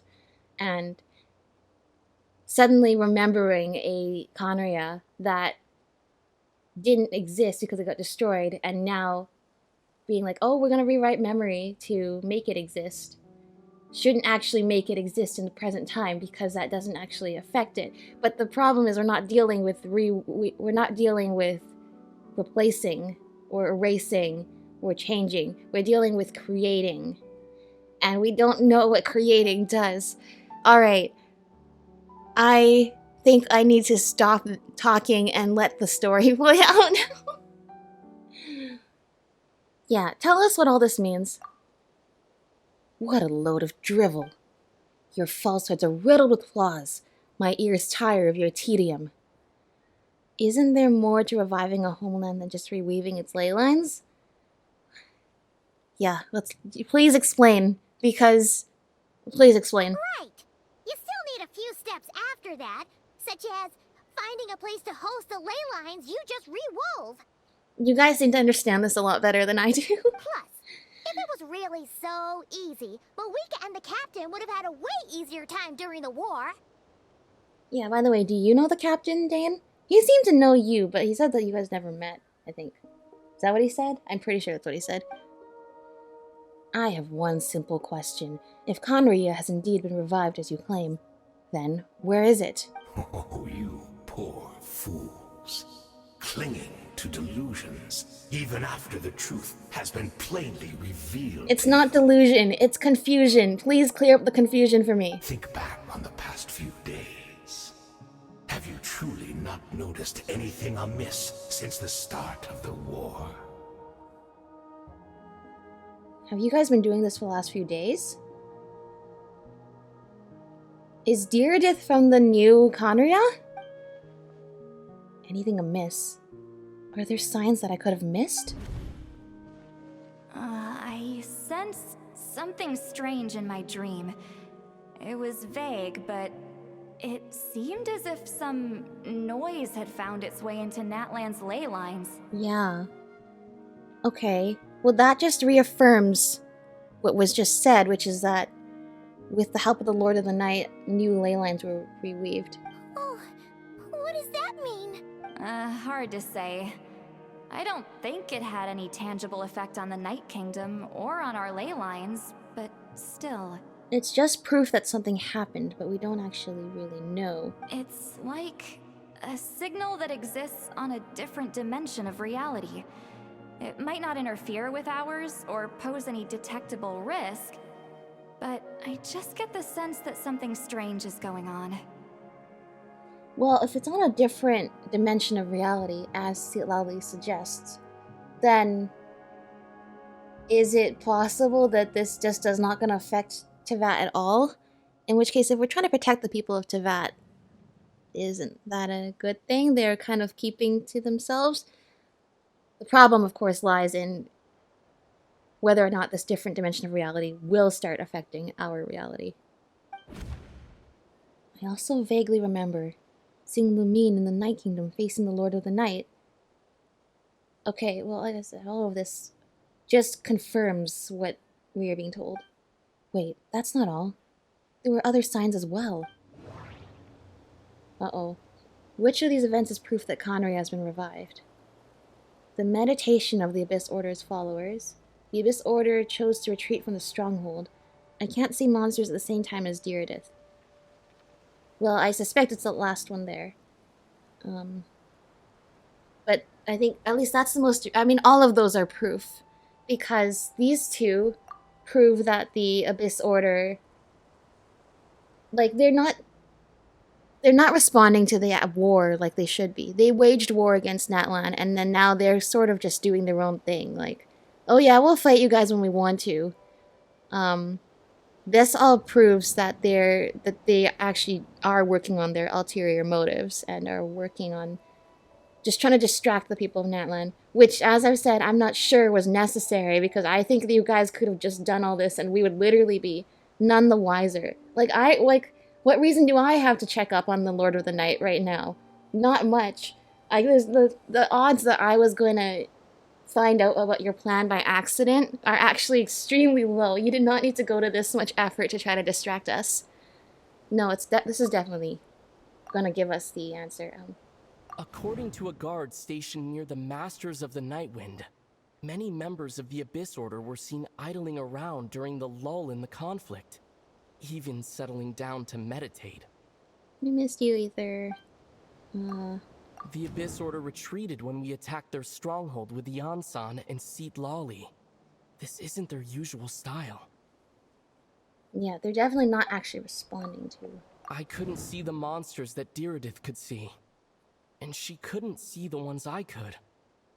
We could only see the monsters in each other's sight after making physical contact. That one. Assuming he is right, then another possibility arises. Maybe I'm in a different time and space from Direidyth. If she's Conrian like Dane suspects, then that means this revived Conria that he speaks of might actually exist. And despite hailing from that separate time and space, Direidyth has found a way to communicate with us. Whatever may be going through your mind right now, do not trust it. I urge you not to believe his lies. Dane, the only problem is we have so much evidence to affirm that he's not lying. However, definitely omitting a lot of information as well. The notion that Conry has been revived is preposterous. Unless I see it with my own eyes, I refuse to entertain it. There is only one thing that should demand our attention in this instant, and that is silencing this man for good. Alright, well, I agree with that. I mean, we got... In fact... Obstinate fools. I know, right? He did his villain monologue and was like, aha, now that we have finished our entire villainous plan, I'm going to tell you the entire plan. Thinking that you can't stop it now that we've finished it. Well, guess what? How many times has that really worked out for bad guys? That's the thing, though. This is not a story that's necessarily so clear-cut about good or bad. Ether! Just when we actually needed you! Okay. Let's heal up. Heal. Oh, we got some phlogiston. Thank you so much. No, give me the shield, please. I've never seen somebody struggle that much as Layla was trying to put that shield, getting spam attacked by this guy. Oh, Ether. Some more phlogiston? Give us more phlogiston. Oh, that doesn't actually help us with that. Dane! The show begins. Don't be scared. The night is cold. Oh, this is so epic. This theme to fighting the Abyss Order. It just makes me... It just gives me this, like, I was here feeling. That, yeah, I've been fighting the Abyss Order. Well, we've encountered the Abyss Order since the beginning of this game. Now, all this time, we're still here fighting them. And we're actually learning more as we go.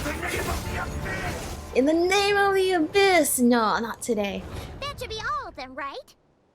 So, we've destroyed the Abyss Order's headquarters in Natlan, but somehow, that didn't feel satisfying at all. Yeah. Because it feels like it didn't actually... Like, we didn't actually come here for... We didn't actually get what we came here for. Which was finding Lumine. I'm not even sure that was a majority of the Abyss Order's forces, like Dane said it would be. Are you still thinking about what that guy said? You look really worried. Direidyth is the only potential lead we have. I think we should at least talk to her about all this. I understand. You think she might be from the revived Conria, yes? I have said my piece. I doubt Conria could be revived so easily. But if it will give you some peace of mind, you should talk to her and test your theory. Yeah, the key here... You know what? We're going to finish this conversation and then I'm going to talk. I will stay here and do some post-battle cleanup. Perhaps there are some clues left to be found. That's it? We're walking away? We're not going to ask Dane about last time? Dane? Alright, well, he's still back there, the Baptist. Dane? Dane? Dane? Dane? Dane? I thought your voice and attitude seemed familiar. My mistake. I should have made sure you were dead earlier. The curse of immortality has struck you too, then, Hayden. 500 years on, and you still refuse to address me as master. Oh, there's past emotional baggage here. Don't forget Dainsleif. You may be the renowned Twilight Sword, while my arm has grown too feeble to swing a blade. But I taught you everything you know about wielding a blade. Your arrogance and malice cost you all of my respect long ago. Be that as it may, under the circumstances, I see no further reason for us to fight. The curse of immortality means neither of us has a way to completely destroy the other. Well, that's true. Speak for yourself. I intend to kill you 100 times over. Alright, well, that's... I look forward to seeing that. Dane! Oh my gosh, you get to see him fight!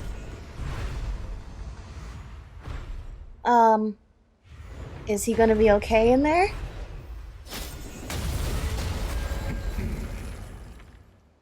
I cannot believe we just left without asking Dane any of our questions from last time.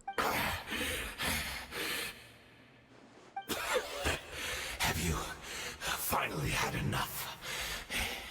You weren't joking then, huh? He's gonna make you wish you were dead. I mean, I think you already do, but he's gonna make you wish it more. Have I experienced anything close to the pain of 100 deaths? Surely, there's no point taking out all your hatred on me alone.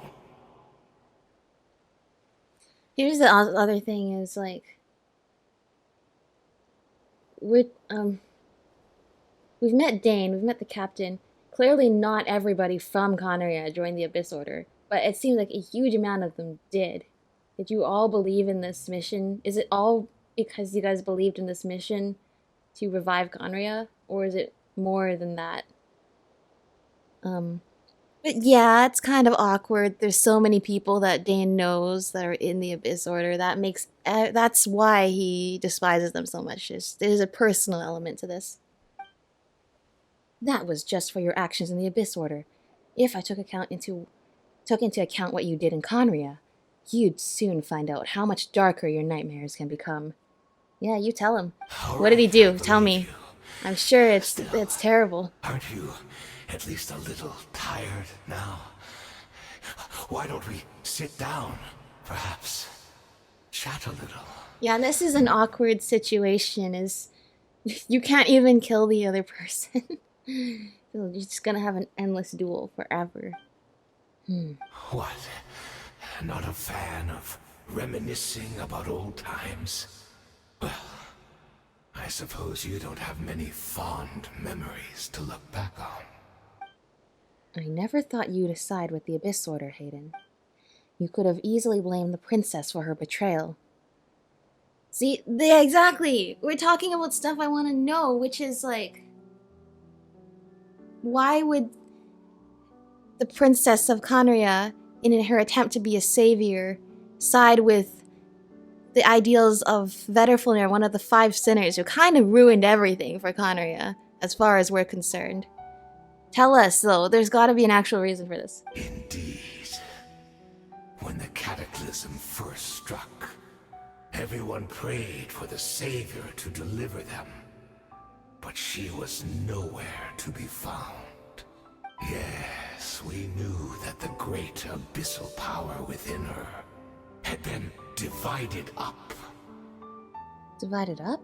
Yet we still despaired at her choice to leave us. Wait a second, why would she have so much abyssal power in her at that point?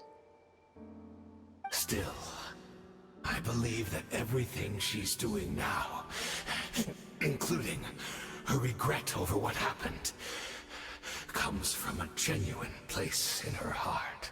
And besides, who else can we place our faith in? We are proud Conrians, are we not? I mean, we can hardly turn to the gods. I suppose you have changed a lot over the past 500 years. Otherwise, I'd have never expected you to forgive her. Had you been so generous during your time at the Knight Academy as my instructor in Black Serpent blade work, I might not have come to loathe you so much. Is that so? All my good deeds were clearly in the spirit of the Academy's code of chivalry.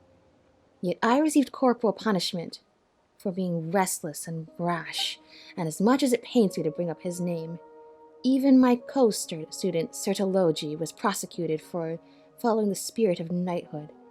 He even lost limbs over it. Which we heard he actually grew back, but interesting. There's little point discussing it now, of course, but all of this was your doing, wasn't it, Hayden? You wore a mask of benevolence as you viciously suppressed the next generation of knights, all to bolster your own position and reputation. What? Too cowardly to admit it? Oh, I'm sorry, Dainsleif. I would apologize to you for those actions, truly. Would but you? The fact is, you sound like a pretty awful person, actually. I honestly can't remember them anymore. Such is the curse of immortality. Look at me. Look at what has become of me. Only by the Abyss's grace have I managed to maintain this physical form. But as for the rest, memories, spirit, emotions, personality, they have long become eroded, fragmented beyond recognition. Even if mine was a past steeped in sin or in shame I once longed to hide, I would wish to remember it. Yeah. Going back to the earlier point when I was talking about how you can't erase the past. It's a part of you. But then with memories, if you truly forget it, it's almost as if it's never even happened. And that leaves people feeling empty inside. Honestly, dude, it sounds like you are not a super likable person in the prime of your life. So I don't really feel that bad for you.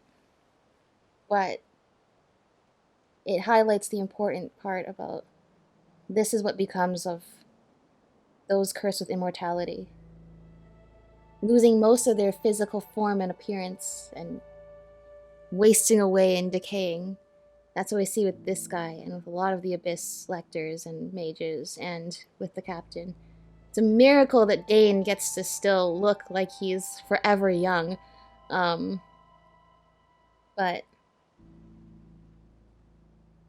even with Dane, you can see like forgetting stuff from the past, remembering bits and pieces. Yeah. How do you, I guess, make something of your life? It means building off of who you once were, no matter how awful that was. But what if there's nothing left of that self, and yet you're still forced to live on anyway? Without my history, I fear I will become another person entirely. I would like to apologize for any misdeeds that are mine. So please, tell me everything. Tell me about the Khaenri'ah we once called home. That's another important part, too. If so much of the Abyss Order is made up of Khaenri'ahs, all suffering from some variation of this curse of immortality, be it the Abyss Lectors, who I assume are the people of Khaenri'ah who retain their human form, or the Hilly Churls, who are often collaborating with the Abyss Order, who we know are actually also Khaenri'ahs. You don't remember what you're fighting for, but you still fought for it anyway. Whatever this promise of a new home, I mean, you were all willing to fight for that, but you didn't actually remember yourself what that was like. But I almost don't understand. It's like, you don't remember what Khaenri'ah was like, but somehow you remember that you need to help the princess to fulfill this mission. I guess that makes sense, to remember more of a cause rather than an actual memory. But still, you seem to have forgotten so much, and yet you're still so passionate about this. No wonder your personality struck me as different.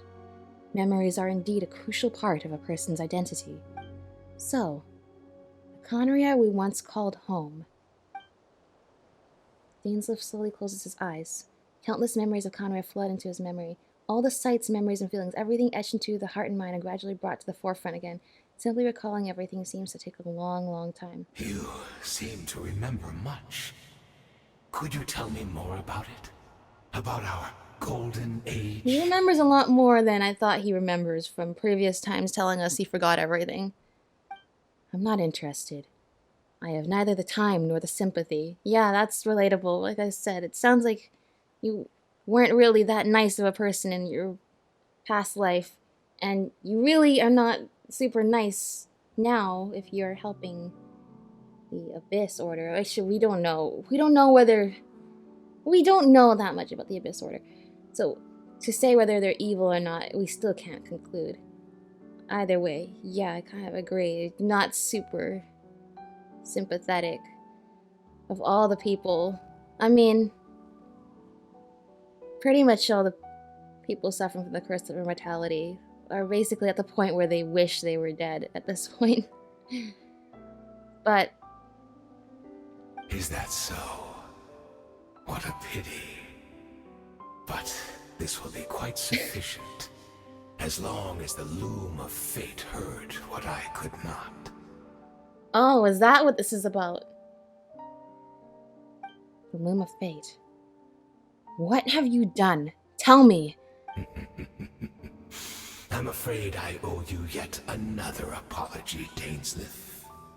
You were right. I lied to you earlier. Your wits are too sharp to be fooled by me. The homeland hasn't yet been revived.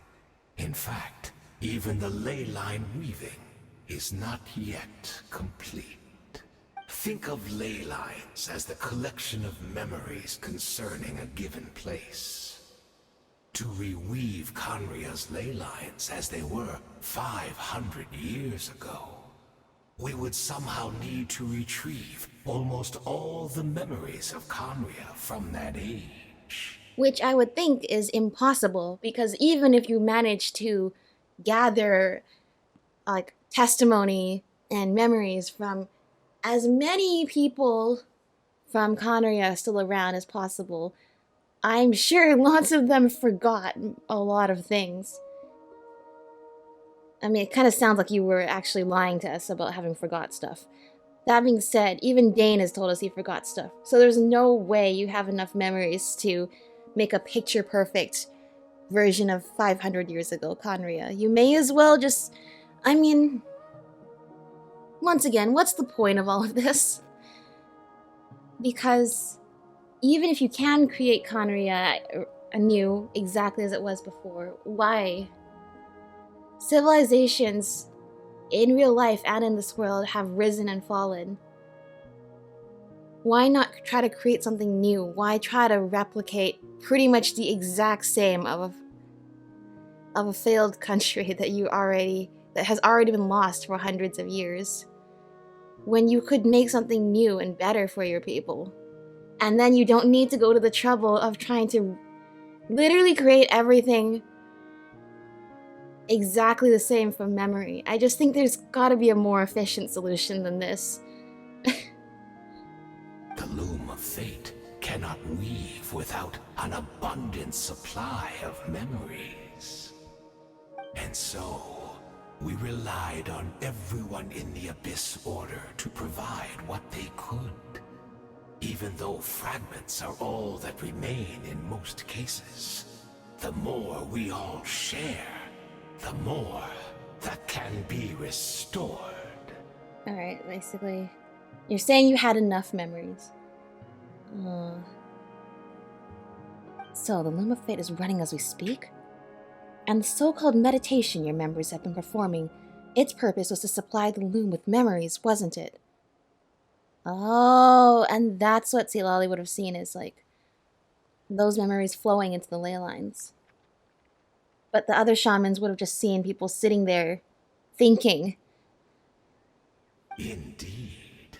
We, a people in exile, stranded 500 years in the future, will weave our homeland anew and bring the nation of our dreams back into the real world. Ah, what a glorious undertaking. Are you guys telling me... And yes, I know this is what they're telling me. You're telling me that the Abyss Order's plan the entire time has been to remake Conria exactly as it was before. You went to the trouble of 500 years of making the Loom of Fate with Carbear. And I just think there could have been a more efficient use of this resource, of these resources, of any resources. Because there's simply, it's all up to interpretation. It's all up to what you truly believe. But I believe you can never make something exactly the same as it was before. Not even if you have the power to control time and space. First of all, we could go into a whole discussion about entropy, but I don't think you guys really want to go into that right now. But I think just as in a principle, the new nation will have different. Even if you put all the same people back, it's not. You can't ever make something the way exactly it was at a different point in time. Is that really worth fighting for, like this?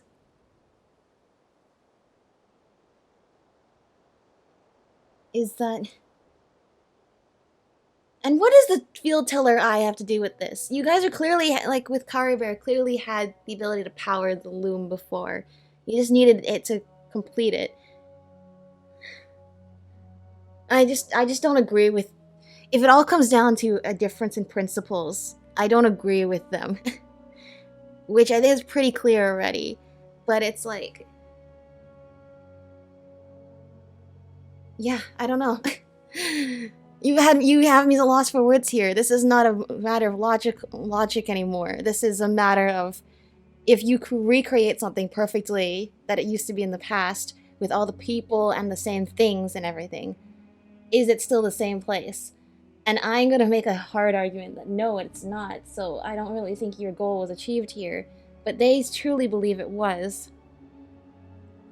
Like I said, I feel like they could have spent all that time trying to make a new nation that was better than the old one. Maybe your old nation had its glory days, but you know, that didn't seem to have lasted for... It just didn't last. But you're so caught up in the past. But then what do I know? I'm not the one suffering from being unwillingly immortal for 500 years, absolutely losing my mind. So maybe I just don't understand. Because I simply, and I don't mean that in a mocking way, I mean that genuinely. I don't have that shared experience, so I wouldn't understand what motivates them to want to do this. What a shame it had to take this long. After 500 years, most of our memories have faded, and a world woven from broken memories shall itself be broken. True. I mean, I would say, even if you got this done 500 years ago right away, you would still have a broken world because you're trying to do everything from memory. Because inherently you're never going to be able to recreate something perfectly from memory if you're trying to do everything down to like the most infinite detail, which is what it sounds like you guys are trying to do here. That even if you hadn't been, you know, forced to do this for over 500 years and have now forgotten everything. Whatever. There's no point arguing with these guys about this. So that's where I'm supposed to come in. You look for assistance from your mortal enemy who has sworn to hunt you down. Well, it looks like it worked. Precisely. For you possess a ring left to you by your elder brother, which continuously resets your body's condition. Oh my gosh, finally a useful piece of information was lore dropped.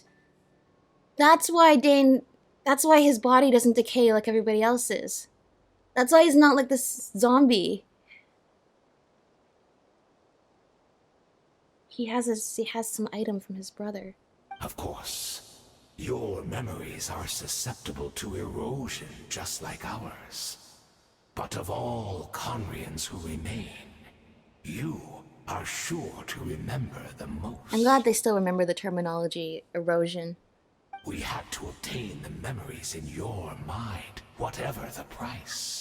Even if it meant sacrificing our entire army as bait. So that's it. They weren't after us. They were after Dane the whole time.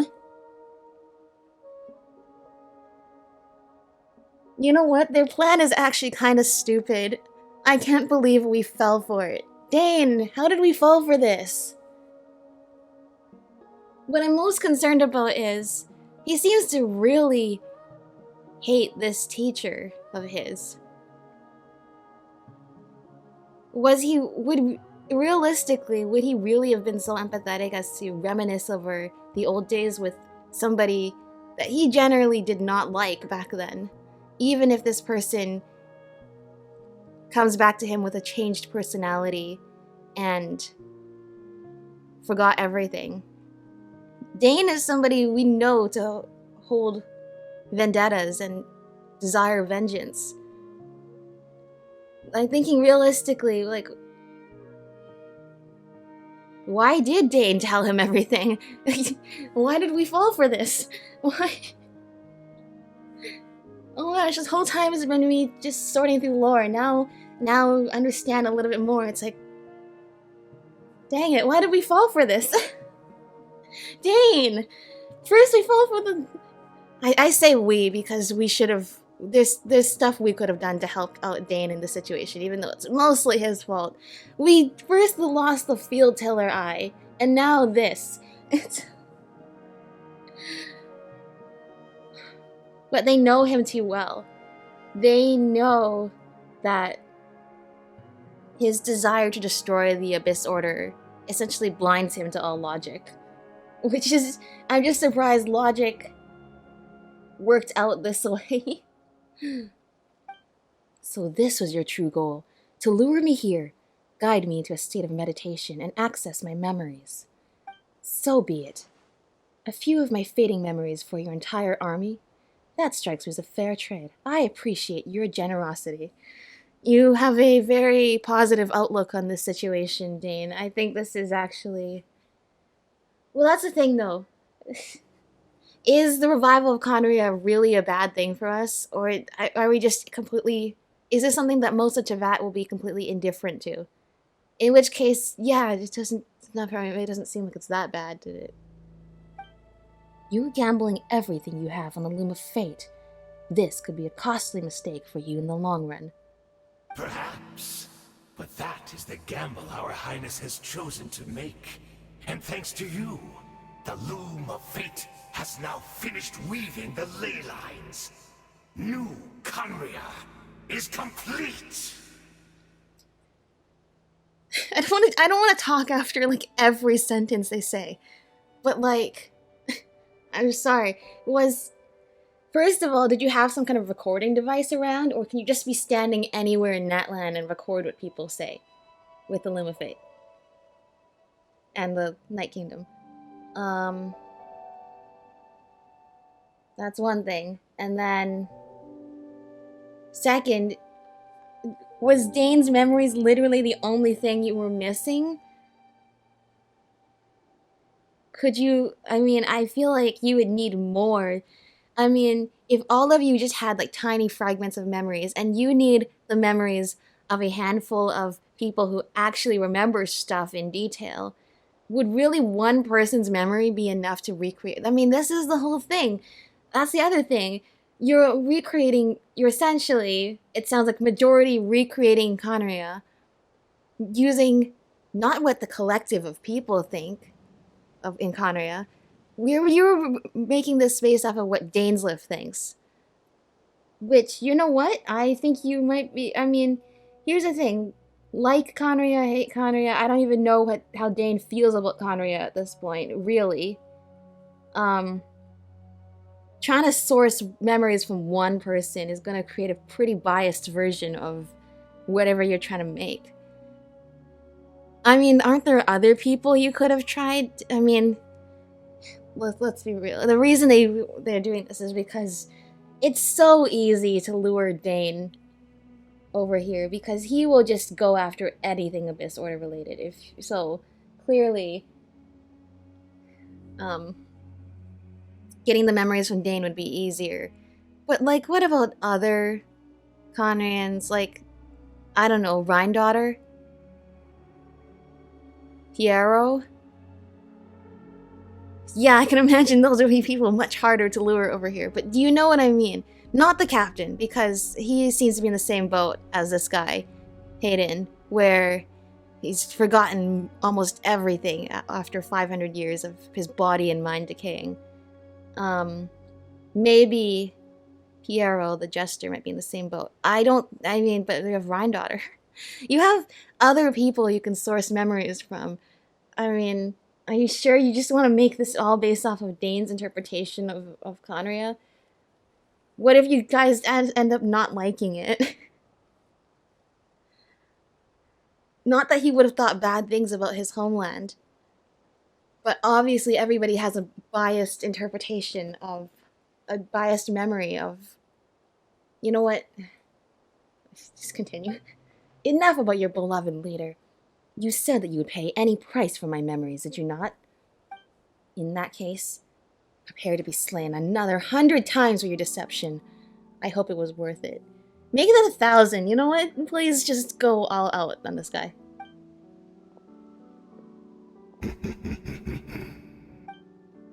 I mean, he seems to be willing to sacrifice himself for the cause. Guys. I was not joking. This quest is literally gonna take me twice as long as it was intended to be taken, because I have so much to say. But you know what? That's what this channel is for. Why do I even try to pretend like it's not? That's the whole point. Oh, look how happy the music is over here versus back over there in Ochkanatlan. We're not going back to the cave. Or we are going back to the cave. This is the actual path to the cave, I presume. It's Direidyth! Great! She's still here! She's still alive. Oh, the sword was stuck in the air. Oh no, we're back in a story domain. Oh no, this is... Oh, it's a cutscene. Uh-oh. Direidyth? Are you okay? Something happened. Why is this not voiced, but the other thing was?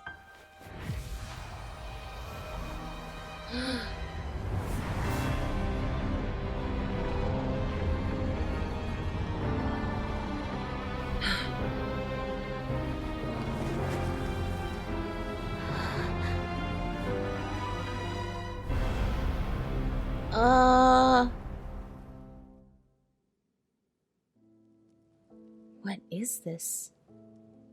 Could this be the Cataclysm? This is exactly what I was just talking about. This is not exactly what I was just talking about, but I'm like, if you're basing everything off of Dane's memories, or I guess your guys' memories too. Anyway, why would you recreate Conria during the time of the Cataclysm instead of during peacetime? Is this where Direidyth is right now? So she really is. We're not from the same world, are we?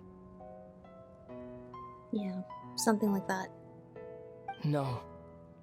I come from your future. Wait, but that's great! That means the world isn't going to end. You know what? She's right. We have... There's a positive. I mean... okay. In that case, tell me, what happens to Conria? What happens to my homeland? No, wait. Don't answer that. Yeah, I'm not gonna answer that. We can only fight for our future.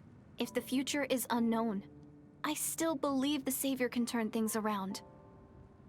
I'll carry on looking for her, even if you're not there to protect me. Although, in a way, I've already found my Savior. It's you. You protected me, and I believe you can protect us all. You're the one who can change everything. There's so many layers to that. Taking a break from just thinking about the lore. Maybe we are the savior she was looking for all along. You're the one who can change everything. Somehow that's actually still true. With or without the loom of fate. Even with an unknown future. Yeah. It's just too bad that we're not from the same time or place. Yeah. Oh, one last thing before I forget. I know how much you want to find your sister. Surely she must be desperate to find you too. Yeah. So, is there anything you can give me as a memento? Proof that we met? That way when I do find her, I can convince her that you're also searching for her. A memento? Oh my gosh. Wait. Huh? What is it?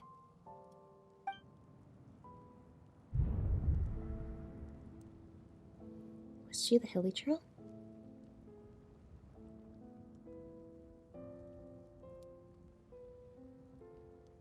If this is her future, if this is her fate,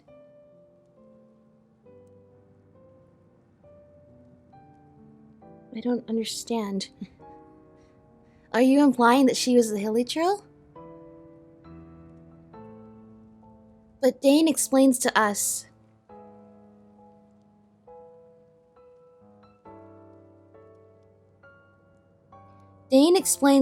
that the full-blooded Conrians, when the curse of immortality affected them, they got to keep their human forms. Obviously, 500 years later, that might not necessarily have been kept a good thing. But the people who their lineage was not originally from Conria, but they, I guess, were naturalized, got changed into the hilly trails. But Direidyth has the star-shaped eyes, which has been so far the sign of somebody who is full-blooded Conrian. I know Bear had star-shaped eyes too, but he also, you know, was dead, so I'm not sure that necessarily applies in his case. You know what? Forget that. So the implication is that she was there's a time loop here. There's a time loop that's occurring because the Loom of Fate is changing the memories. This is answering the question earlier about if you change the ley lines, it only affects memories and doesn't affect what actually happened. Maybe then weaving or creating new ley lines actually can change what happened in addition to changing memories. And then, in that case, we're in a time loop here.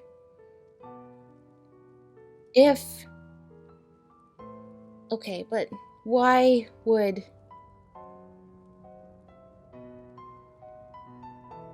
Why would Ether give the key to Direidyth? There's so many other mementos we have that could only be ours. I'm trying to think of an example, though. You're right. I can't think of an example. I guess our ancient name, but we can't give that. Or can we? Because presumably... No, but they're not going to let us do that. No, they're really insistent that the key to the spaceship is going to be the memento.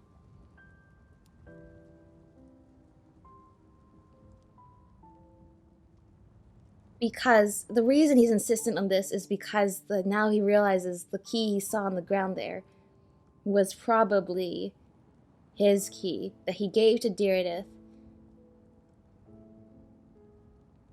Wait. Hold on. Yes, okay, we're gonna go into another, 15-minute talk, I'm sure. It's not gonna be that long, I promise. Why, once again, if you have the chance... First of all, you're trying to recreate Conria perfectly like it was in memory. Despite the fact that most of the Abyss Order doesn't actually remember what that's like. First of all, if they don't remember what that's like, why do they need to recreate it so perfectly if they don't really know what they're missing out on because they forgot? All they know is that past was important to them.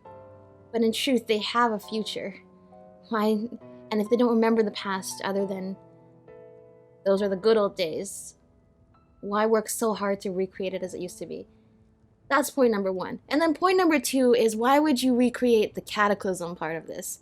I thought the goal is to recreate Conria in its glory days. But if you're recreating everything about Conria, including the fact that it's all gonna end in a giant doomsday disaster,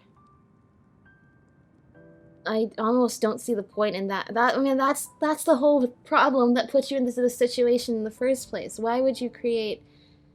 And the thing is, I ask these questions, I know some of them are gonna get answered. Like, why this, why that? I know there's actually a real answer for a lot of these. I just don't know what it is. Why would you recreate the cataclysm part of this? Third of all, indeed, reweaving ley lines means that this is not happening in the present. This is happening in the past. But it also sounds like you were just recreating the past and overlaying it on top of the exact same past, which seems to be occurring. The new Conria seems to be occurring the same way the old Conria is occurring. And yet you're overlaying that on the 500 years ago part of the timeline where the same thing already happened. So I'm really just seeing a ton of redundancy in this plan. and a huge amount of resources going to something that really does not actually make intuitive sense. Okay. That did not take 15 minutes. We got all of that out. Ignoring all of that, the implication here is that Direidyth becomes the Hilly Churl for whatever reason. 500 years ago. And then she's been holding on to it for 500 years. Is that what I'm gathering? I mean, I'm not sure. I don't think Aether spent enough time thinking through that. I mean, if this is her future, this is her fate. Yet, you know, you really did not spend a ton of time thinking that through, so I can understand what you're thinking, Aether. But you're implying that if you give the key to Direidyth now, she will be the one that drops it 500 years in the later in the future? Which means she never finds the savior after 500 years of searching. Or maybe she does and she just doesn't pass along the key. But I feel like she would give Lumine the key if she found her, which means she never finds Lumine. Which is really sad to think about. It also means that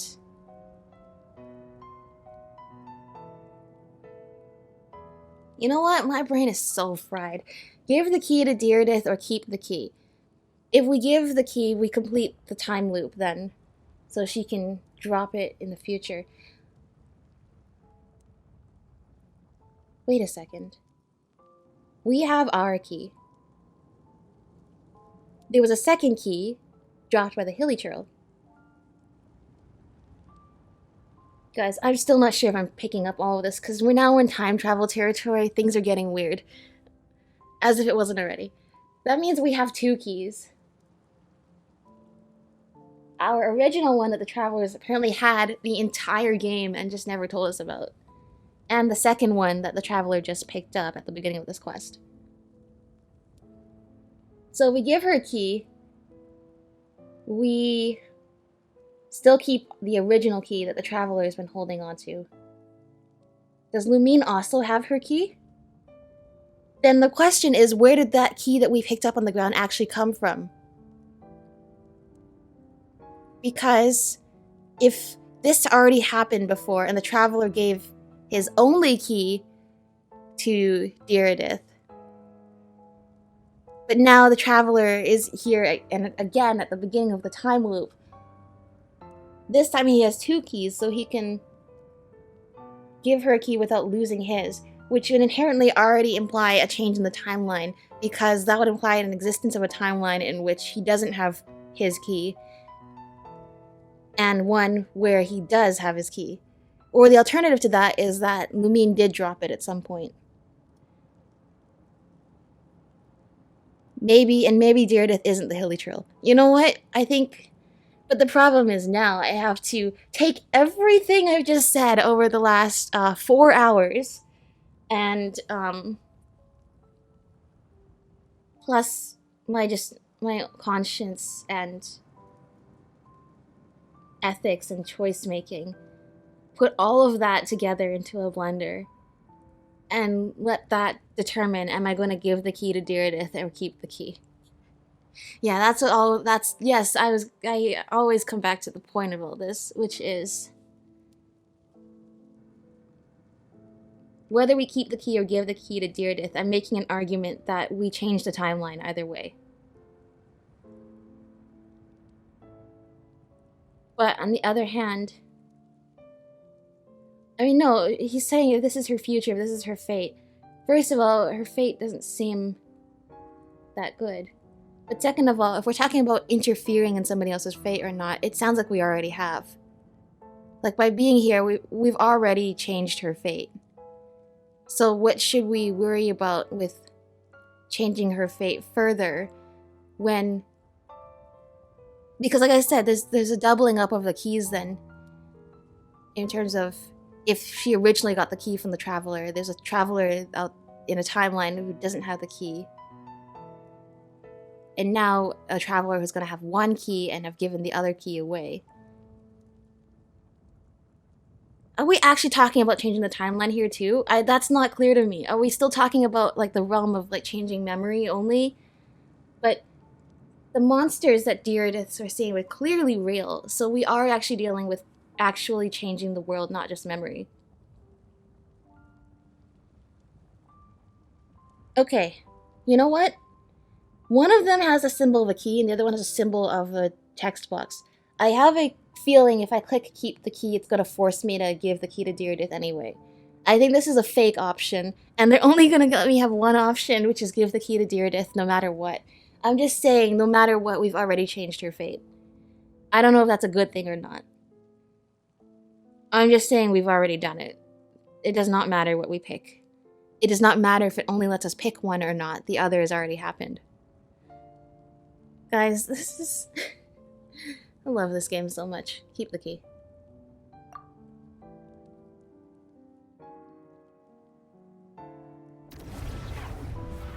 What?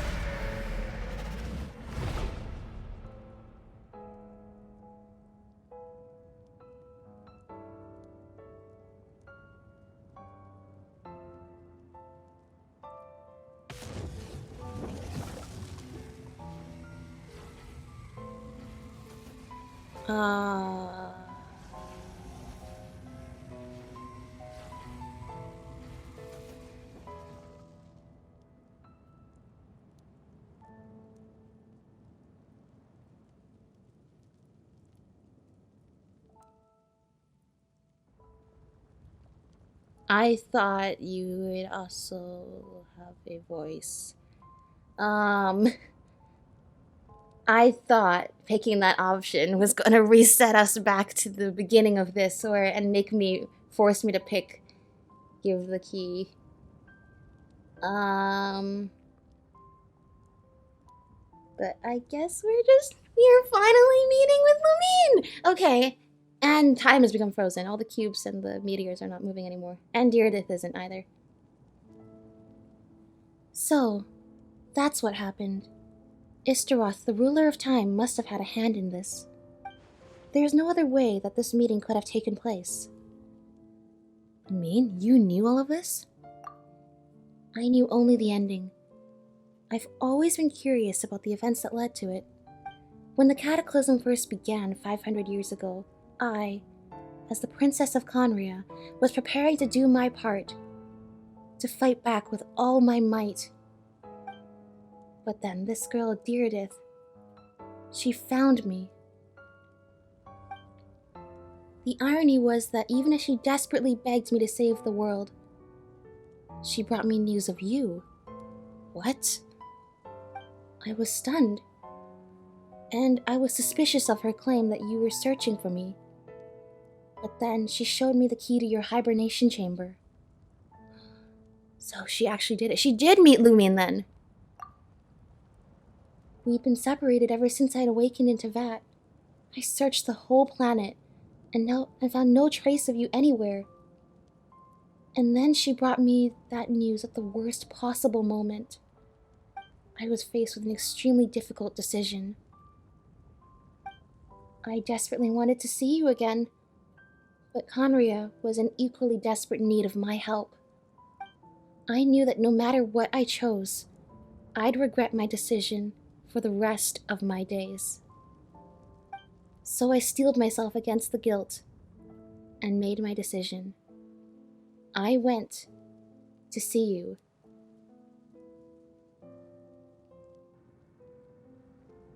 I don't understand. I don't understand because this is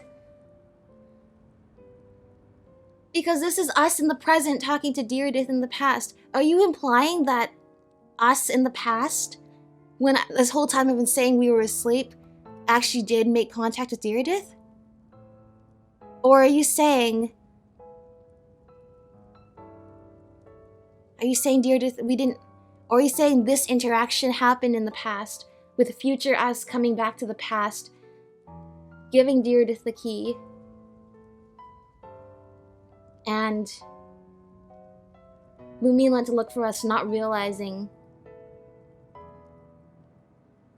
it was us in the future, not us in the past that had talked to Direidyth. You know what? This is an absolute case of I need to stop talking and just let the story play out. And then? But when I found you, you were still in hibernation. Even the key to the chamber was still secure on your person. You're saying 3 keys existed simultaneously in that moment?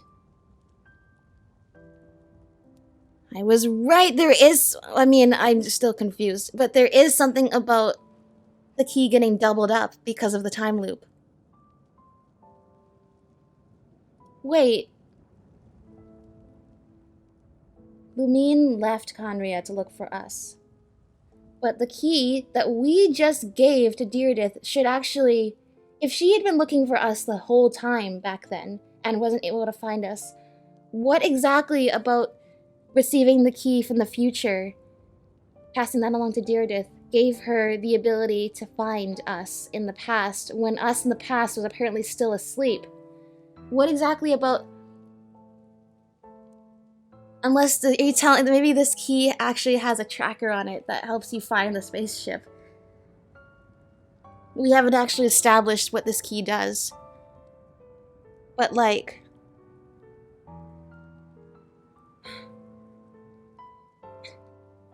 Guys.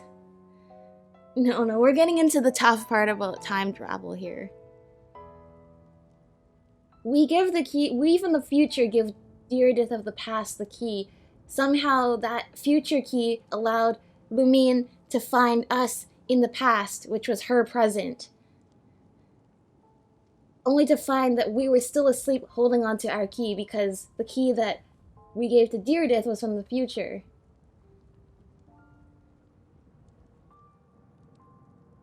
Oh my gosh, I gotta play this. I gotta play this through. I'm just saying though, if this though aligns with Lumine finds us and tries to wake us up, and that's the opening cutscene of the game when Lumine and Ether are running and then they encounter Asmodee. We filled in that gap, that tiny gap in the timeline, but there's still something fishy here. I couldn't make sense of what I was seeing, but there was no time to think. I just grabbed you and ran. That's where we are right now, an intersection in our memories. This question has haunted me for the past 500 years. I never imagined the answer would come to me like this. So, my actions 500 years in the future set everything in motion. Are you mocking me, Istaroth? Oh, because without the Loom of Fate, this time loop would never happen. And without this time loop happening, she wouldn't have made the choice that she did to run away with us. And fail. Asmodee and Istaroth were involved. The Shades, the Heavenly Principles, really wants to mess with us here. Direidyth succeeded in bringing us together. But unfortunately, it is versions of us 500 years apart. She hoped that the Savior would rescue Conria, save the entire world. But instead, the news she brought led the Savior to make the complete opposite decision. Right! Lumine came to look for us. She abandoned the people of Conria. And perhaps she spent the last 500 years trying to rectify that mistake. Oh my gosh! How awful. Is that her fate? Is that how her story must end? Has Conria really been revived? Have you done what you set out to do? Not yet, but I've taken a very important step. Now, the ley lines of Conria are complete. I'd always thought that Tevat's ley lines were locked by the Heavenly Principles. No more can be added, and existing ones cannot be replaced. But then, I learned that Natlan's Night Kingdom appeared to be an exception to the rule. It has intrigued me ever since. So I directed the Abyss Order to feign an attack on Natlan, buying me some time to enter the Night Kingdom and negotiate with the Lord of the Night. Unfortunately, for other reasons, even the Night Kingdom cannot host any new ley lines. The most I could get was some room to carry out the weaving process. The Lord of the Night did say before that even she can only reconstruct Natlan's ley lines. It's probably for the same reason. Yeah. You're thinking about like a computer. Oh my gosh, thinking about a computer. I just had a thought. It might be entirely irrelevant. Okay, first I'm gonna think about the original thought, which is if you're thinking about a computer and its memory is almost full, you still also usually need some leeway room in order to be able to move files from one place to another, because the way the computer thinks about it is it has to copy that file and then delete the old one, even if you're doing something like moving a file. It's just most of the time, those files are small enough that it thinks fast enough that it's almost seamless. But if you're thinking about the ley lines analogously to that, then it seems like all Lumine has room for is using, I guess, like that extra leeway room that the Night Kingdom has to just be able to weave her ley lines, which will mean that Teyvat will have no more room for new ley lines, which already seemed to be the case. Where exactly are we putting this then? And everything with ley lines often has a metaphorical element to it, so I guess that too, where are we putting it? I want to save this till the end, but if I do, I might forget. And we're all about not forgetting stuff here. For those of you watching my Honkai Star Rail playthrough, or played through Honkai Star Rail, and the Amphorius timeline, the Amphorius arc, and realizing that the entirety of the first few acts was actually a story that had been repeated over and over again in a computer simulation. And now getting into the part where we realize we're in a computer simulation. I was already drawing parallels between Amphorius and Teyvat before, in terms of them having a false sky hiding the universe beyond. We don't even know if the Honkai universe and the Genshin universe are the same thing. In fact, even between the Honkai games, like Honkai Impact 3rd and Honkai Star Rail, it seems like there's two different universes, because we have characters like Welt, who traveled from one universe to the other universe, or maybe very, very different faraway places between universes. I don't know that much about Honkai lore, actually. Anyway, whether or not Honkai and Genshin are in the same universe is actually irrelevant to this point. The point is drawing the similarity between Amphorius and Teyvat, where Amphorius is actually a literal computer simulation. I'm not saying Teyvat is a computer simulation, but it is eerie.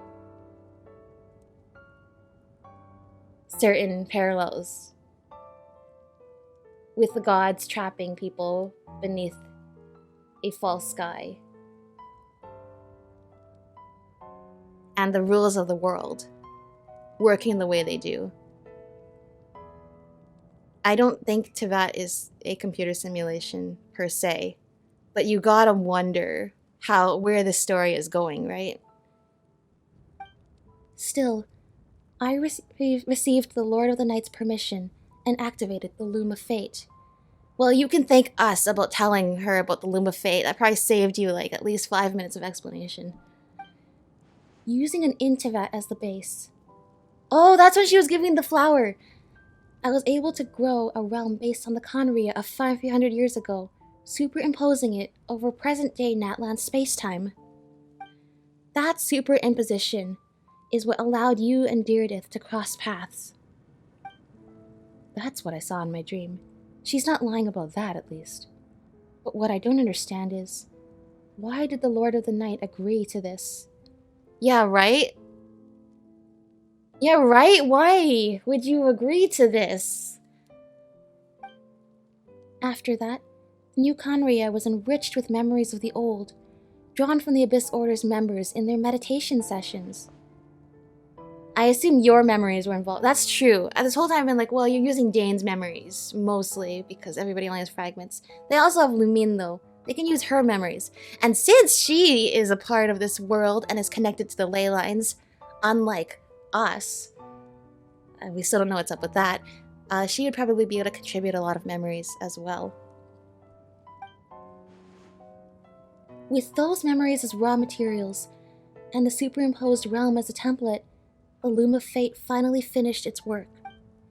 What I now hold in my hand is the Atlas of the New World. What does that mean? This is the product of the Loom of Fate, holding within it the entire network of New Conria's ley lines. With this, the nation once known as Conria can rise again. One day, I will find a suitable host location for it. Have you considered leaving Tevat and going into, you know, like Enkanomiya or like other realms beyond Tevat? And I mean, that's a good point. Wasn't the original Conria not even part of Tevat? Wasn't the original the original Conria was in some underground location, so I assumed it was like Enkanomiya, someplace basically off the map, and also underground. I'm sure there's still space for that somewhere, but you know what? The problem is, it sounds like you actually need to carve out space. Not just find a space with nothing in it and put it... It sounds like you actually should carve out space. Okay, fine. Why is reviving Conria so important to you? I don't understand. Is it really just because of guilt? Answer me, please, Lumine. When I first arrived in Conria, 500 years ago, my memory was completely blank. What? It was only after I'd served as their princess for many years that I slowly began to remember everything, including you. What? What? Your memories were erased?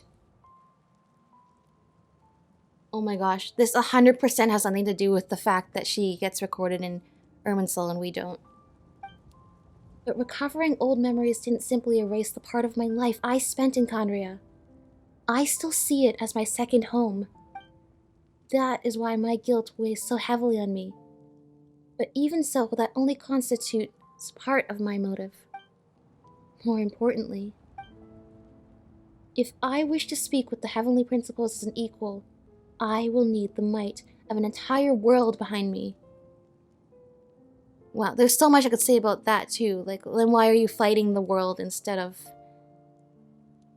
uniting it?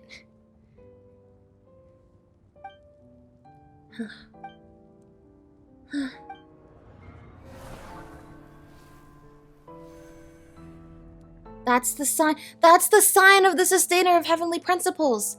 When Asmodee first shows up at the beginning, she makes all of those appear. She's watching us even now. I know you always want to change fate. We both do. But this time, I won't let you succeed. I cannot miss the chance to reunite with you 500 years in the past. No matter what. Alright, so it was preordained. I don't know why, but the way you're talking, it just doesn't sound like you at all. Lumine, this whole thing, your plan, what does it have to do with us?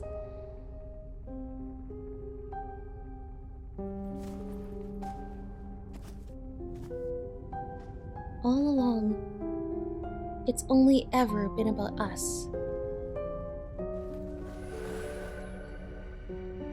Goodbye, Ether.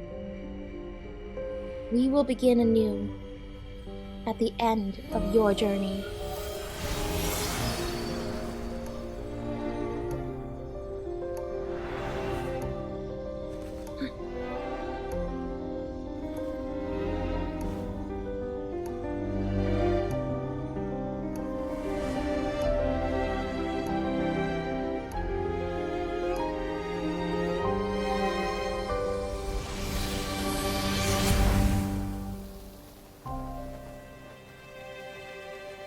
Ether!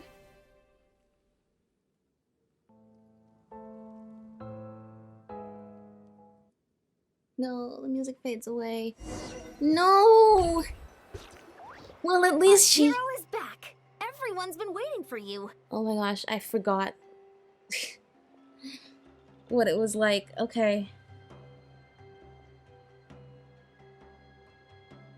Yeah, and I guess we have to explain everything to Paimon again every time. First with Kari Bear Archon quest, then with the bedtime story, meeting Kari Bear, and now this. We have to explain it all to Paimon afterwards. Wow, at least she answered some of our questions.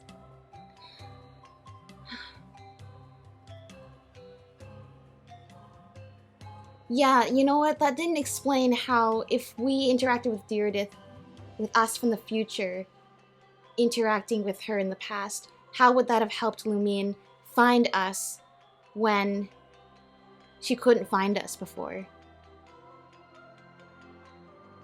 But indeed, and also that there's an existence of a timeline out there where the Traveler doesn't have the key. But every subsequent iteration of that time loop, I want to think about this so mathematically. Like, you can't. Every other iteration, this music is so cheery. Every other iteration of this time loop, indeed, the Traveler is holding on to 2 keys and gives one of them to Direidyth. That means the original iteration of this, the Traveler would have lost their only key, right? But also, that Lumine will make sure that we complete the time loop no matter what.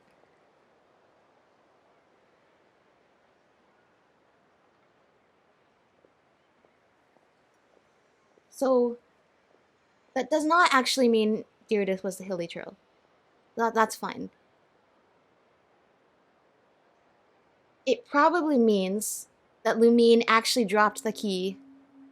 In present time, Lumine drops the key on purpose.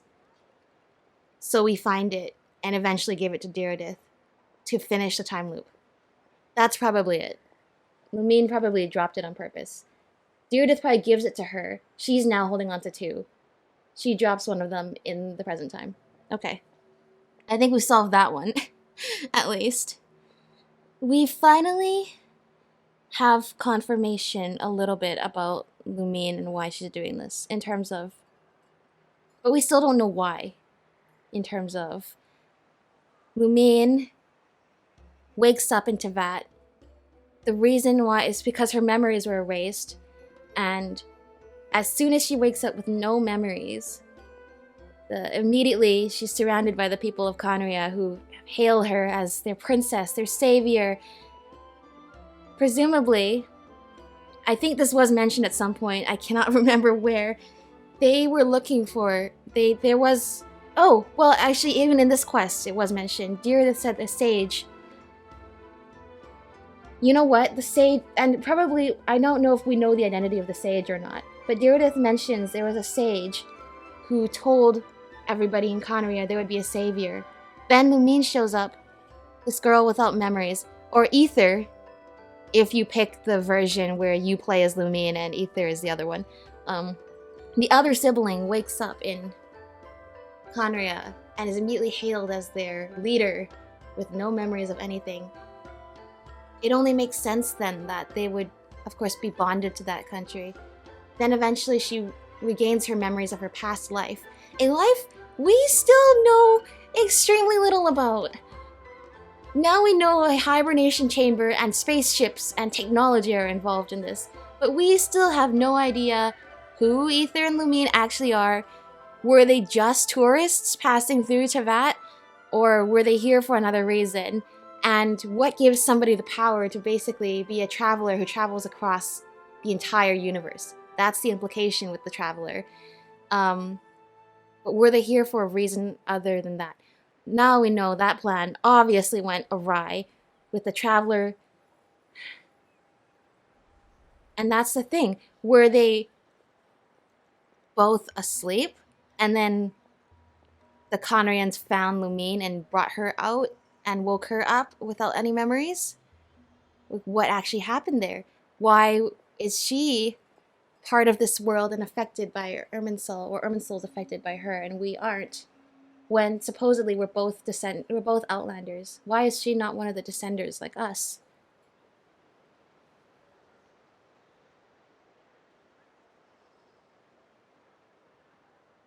And she admitted that there's more to this than just guilt about choosing to find her sibling instead of helping to save the people of Conria. But that is certainly a big part of it. Then she eventually finds us, wakes us up, and then that's when we meet Asmodee. Okay. You know what? The Abyss Order made a full retreat before our forces even arrived on the scene. All thanks to your efforts, no doubt. Oh, and Mr. Dainsliff's, of course. What's wrong? You look upset. Paimon doesn't know the It's details an either. upsetting... The Traveler just disappeared after taking Deirdith's hand. It was like they got sucked into another world. Paimon got all left alone. Paimon was looking all over for him, and then he suddenly reappeared, right back in the same spot, but looking a lot more glum. And more depressed than ever before.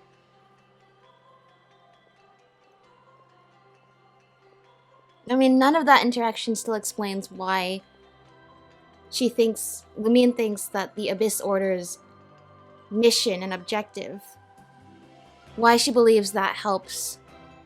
Well, I mean, that's the thing. It did imply there's a reason beyond guilt of why she's still trying to help Conria now. I surmise that reason would answer the question of why exactly this is the solution she and the Abyss Order have settled on for how to save Conria, because I am not seeing how this is a good plan in any way. But she has revealed a lot to us. She still has not revealed that. I just need some time to take everything in. Yeah, pretty much. Hi, Sweet Lolly. I love her pillow so much. I think I Sweet got Lolin. the gist of what happened. Something to do with your sister?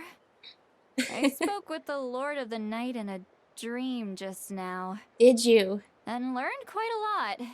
Yeah, can she tell us what she knows? Why would you agree with this plan? This sounds like a silly plan. Huh? You met your sister? We had a long And talk. you didn't think to tell Paimon right away? Well, oh, never mind. That's a good Paimon can point, see you that you're know. pretty down right now. But let's go over everything later, all right?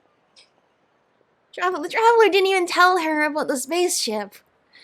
What your sister accomplished? It all but defies comprehension. I was stunned when I heard about it too. But what surprised me the most was that the Lord of the Night actually chose to allow it. Yeah, what's that about? I would have never expected that. The Lord of the Night did try to explain it to me, but in a word, it's complicated. I think that is the message of the entire video today. It's complicated. During the war with the Abyss, Mawika had an argument with the captain. Okay, we know about that. Mawika believed that we should fight to protect our culture and memories, while the captain believed the preservation of the ley lines should come before all else. Okay. Then the captain merges with the Lord of the Night. Is that where this is going, or? So, the Lord of the Night was very intrigued when presented with the Loom of Fate, and informed of its ability to weave ley lines. Okay, I would be intrigued too.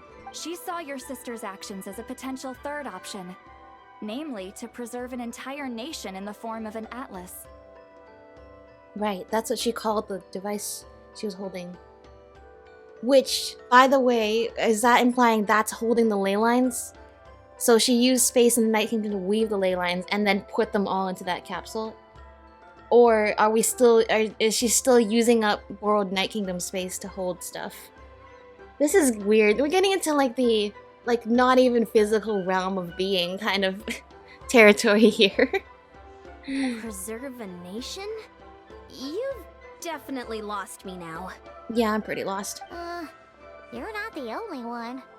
Paimon's got no idea what's going on either. You know what, though? I really liked this quest because some of the other previous Traveler Archon quests haven't involved the other characters that much. But it was kind of cool to have Yen-san and Citlali and Mawika help us out through here. Just kind of showing that the people of Natlan, we work with them and they work with us and we help each other out a lot. In the other quests, we've sort of just gone at it alone, but here we're showing like we've made friends on the journey, and we've helped them out. They want to help us out too. With that in mind, the Lord of the Night gave the go-ahead once she was satisfied that the Loom of Fate wouldn't have any real effect on Natlan.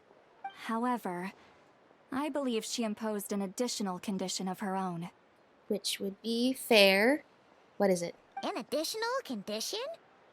Did she ask for something in return? No idea. She wouldn't tell me what it was. Great. And then we have to wait a whole other year to find out what the condition was. Huh. Huh. Alright, well, let's not overthink this for now. We just won a war! Yay, Time for a we just won well-earned a drink war. to celebrate. Which, it's still not clear to me why the Abyss Order needed to wage war against Natlan as a distraction. When, like I said, would we really... We were already heading to the Collective of Plenty. Lumine, did you really need to wage war against Natlan in order to have us be standing in the right spot at the right time to pick up the key and then give it to Direidyth? I feel like there's a lot... I think this was a little bit too much. Even to lure Dane over to Ochkanatlan, I don't think you needed to go on a full front assault on Natlan. I mean, was that really the best use of resources? But if there's anything I think I've commented a lot on, I think it's that the Abyss Order really does not seem to have a good use of resources. Like, they're not very efficient at all. I trust the Lord of the Night unreservedly. I'm sure she only involved herself to take a problem off our hands. So it's one less thing for us to worry about. Yeah. Don't you agree, Traveler? You've got a point. I still feel like a mess, though. It's again, just... First I was talking about how sassy Ether is, but he's just a lot more, like, just like so real. I feel like a mess, though, is such a real thing to be feeling right now. Come on, let's head back to the Collective of Plenty. Oh, Varessa should be there too. We'll treat you to a real feast. I'm sorry, but there's somewhere else I want to go first. We can meet up with you afterwards. Huh? But thank you. Ian-san, leave him be. This might be hard to understand for an extrovert like you, but some people need alone time to recharge every once in a while. Thank you, Seat Lolly, for saying the most... Oh my gosh, thank you so much for saying the most true thing this game has ever said. I relate to that so hard. Like, the thing is, like, on these streams, I talk so much. I'm so not like this in real life. This is like the one place I talk. You can even see Paimon over there, oh my gosh. For sure. The way introverts just need to be able to recharge. I think we need that after this. Traveler?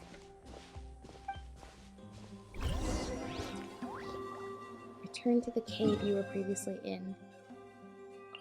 Okay, we gotta go this way and see if it works. Oh, a little Monatu is out there. We don't need to do that. Merciless.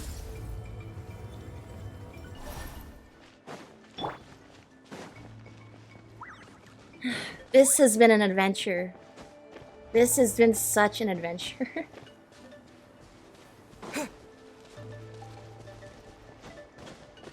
Like, who would have thought that would be... like...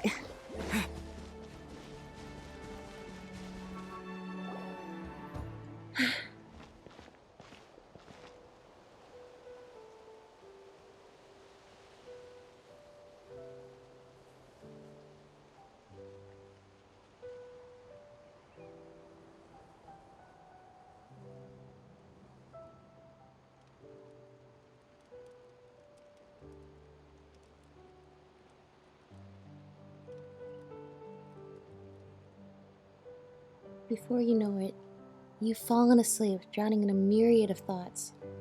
You faintly sense what feels like someone clasping your hand. but this time it sends you into a deep sleep, where sweet dreams await.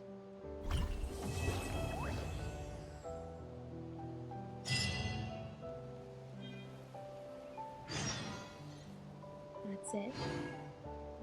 Yeah, we did it! Another year of Genshin. Another bombshell lore drop. Archon quest. That's left us with more questions and answers. But we did get answers. We did get answers. There is so much more to say, but I've also talked for 4.5 hours for a quest that's supposed to take 2 hours. That means I've talked for about 2.5 hours. So, is there anything I want to recap? I cannot believe we just walked away from Dane like that. Oh, I didn't even realize. Look at the stars in his hair when he does the night slow mode. That's cool. Still so much I want to ask Dane.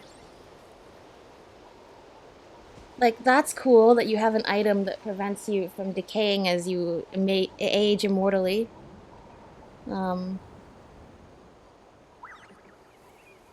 Yeah, we have a lot to ask Dane next time. We have a lot to ask Lumine next time. We are starting to get a better picture of why she would want to help Conria. But we still don't understand what happened to Conria. We still don't understand why recreating Conria is the solution the Abyss Order desires so strongly. And I like the stars. We still don't know who the Traveler really is. And now we have more questions about who the Traveler really is than ever before. So we're in a great place right now, honestly. This is just going wonderfully, isn't it? I mean that genuinely. I sound a little bit exasperated now because I'm tired, but I was also fully willing to do this today. I'm just wow. We have so much to ask, but I think by the end, this is what we've been repeatedly assured of, but by the end, someday, maybe years from now still, when the Traveler reaches the Sea of Flowers at the end, will we finally know all the answers to the questions that we've wondered this whole time.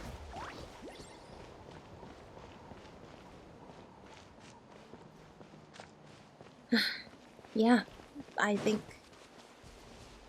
that's it for now.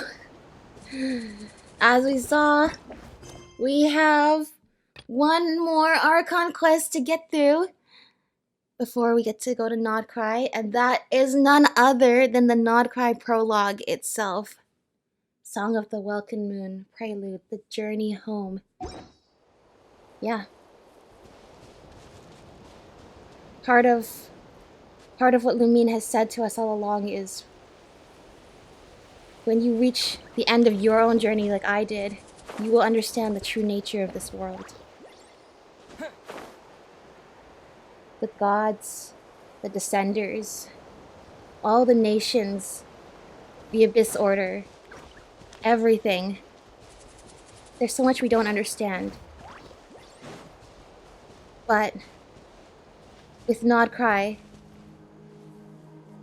we might actually learn.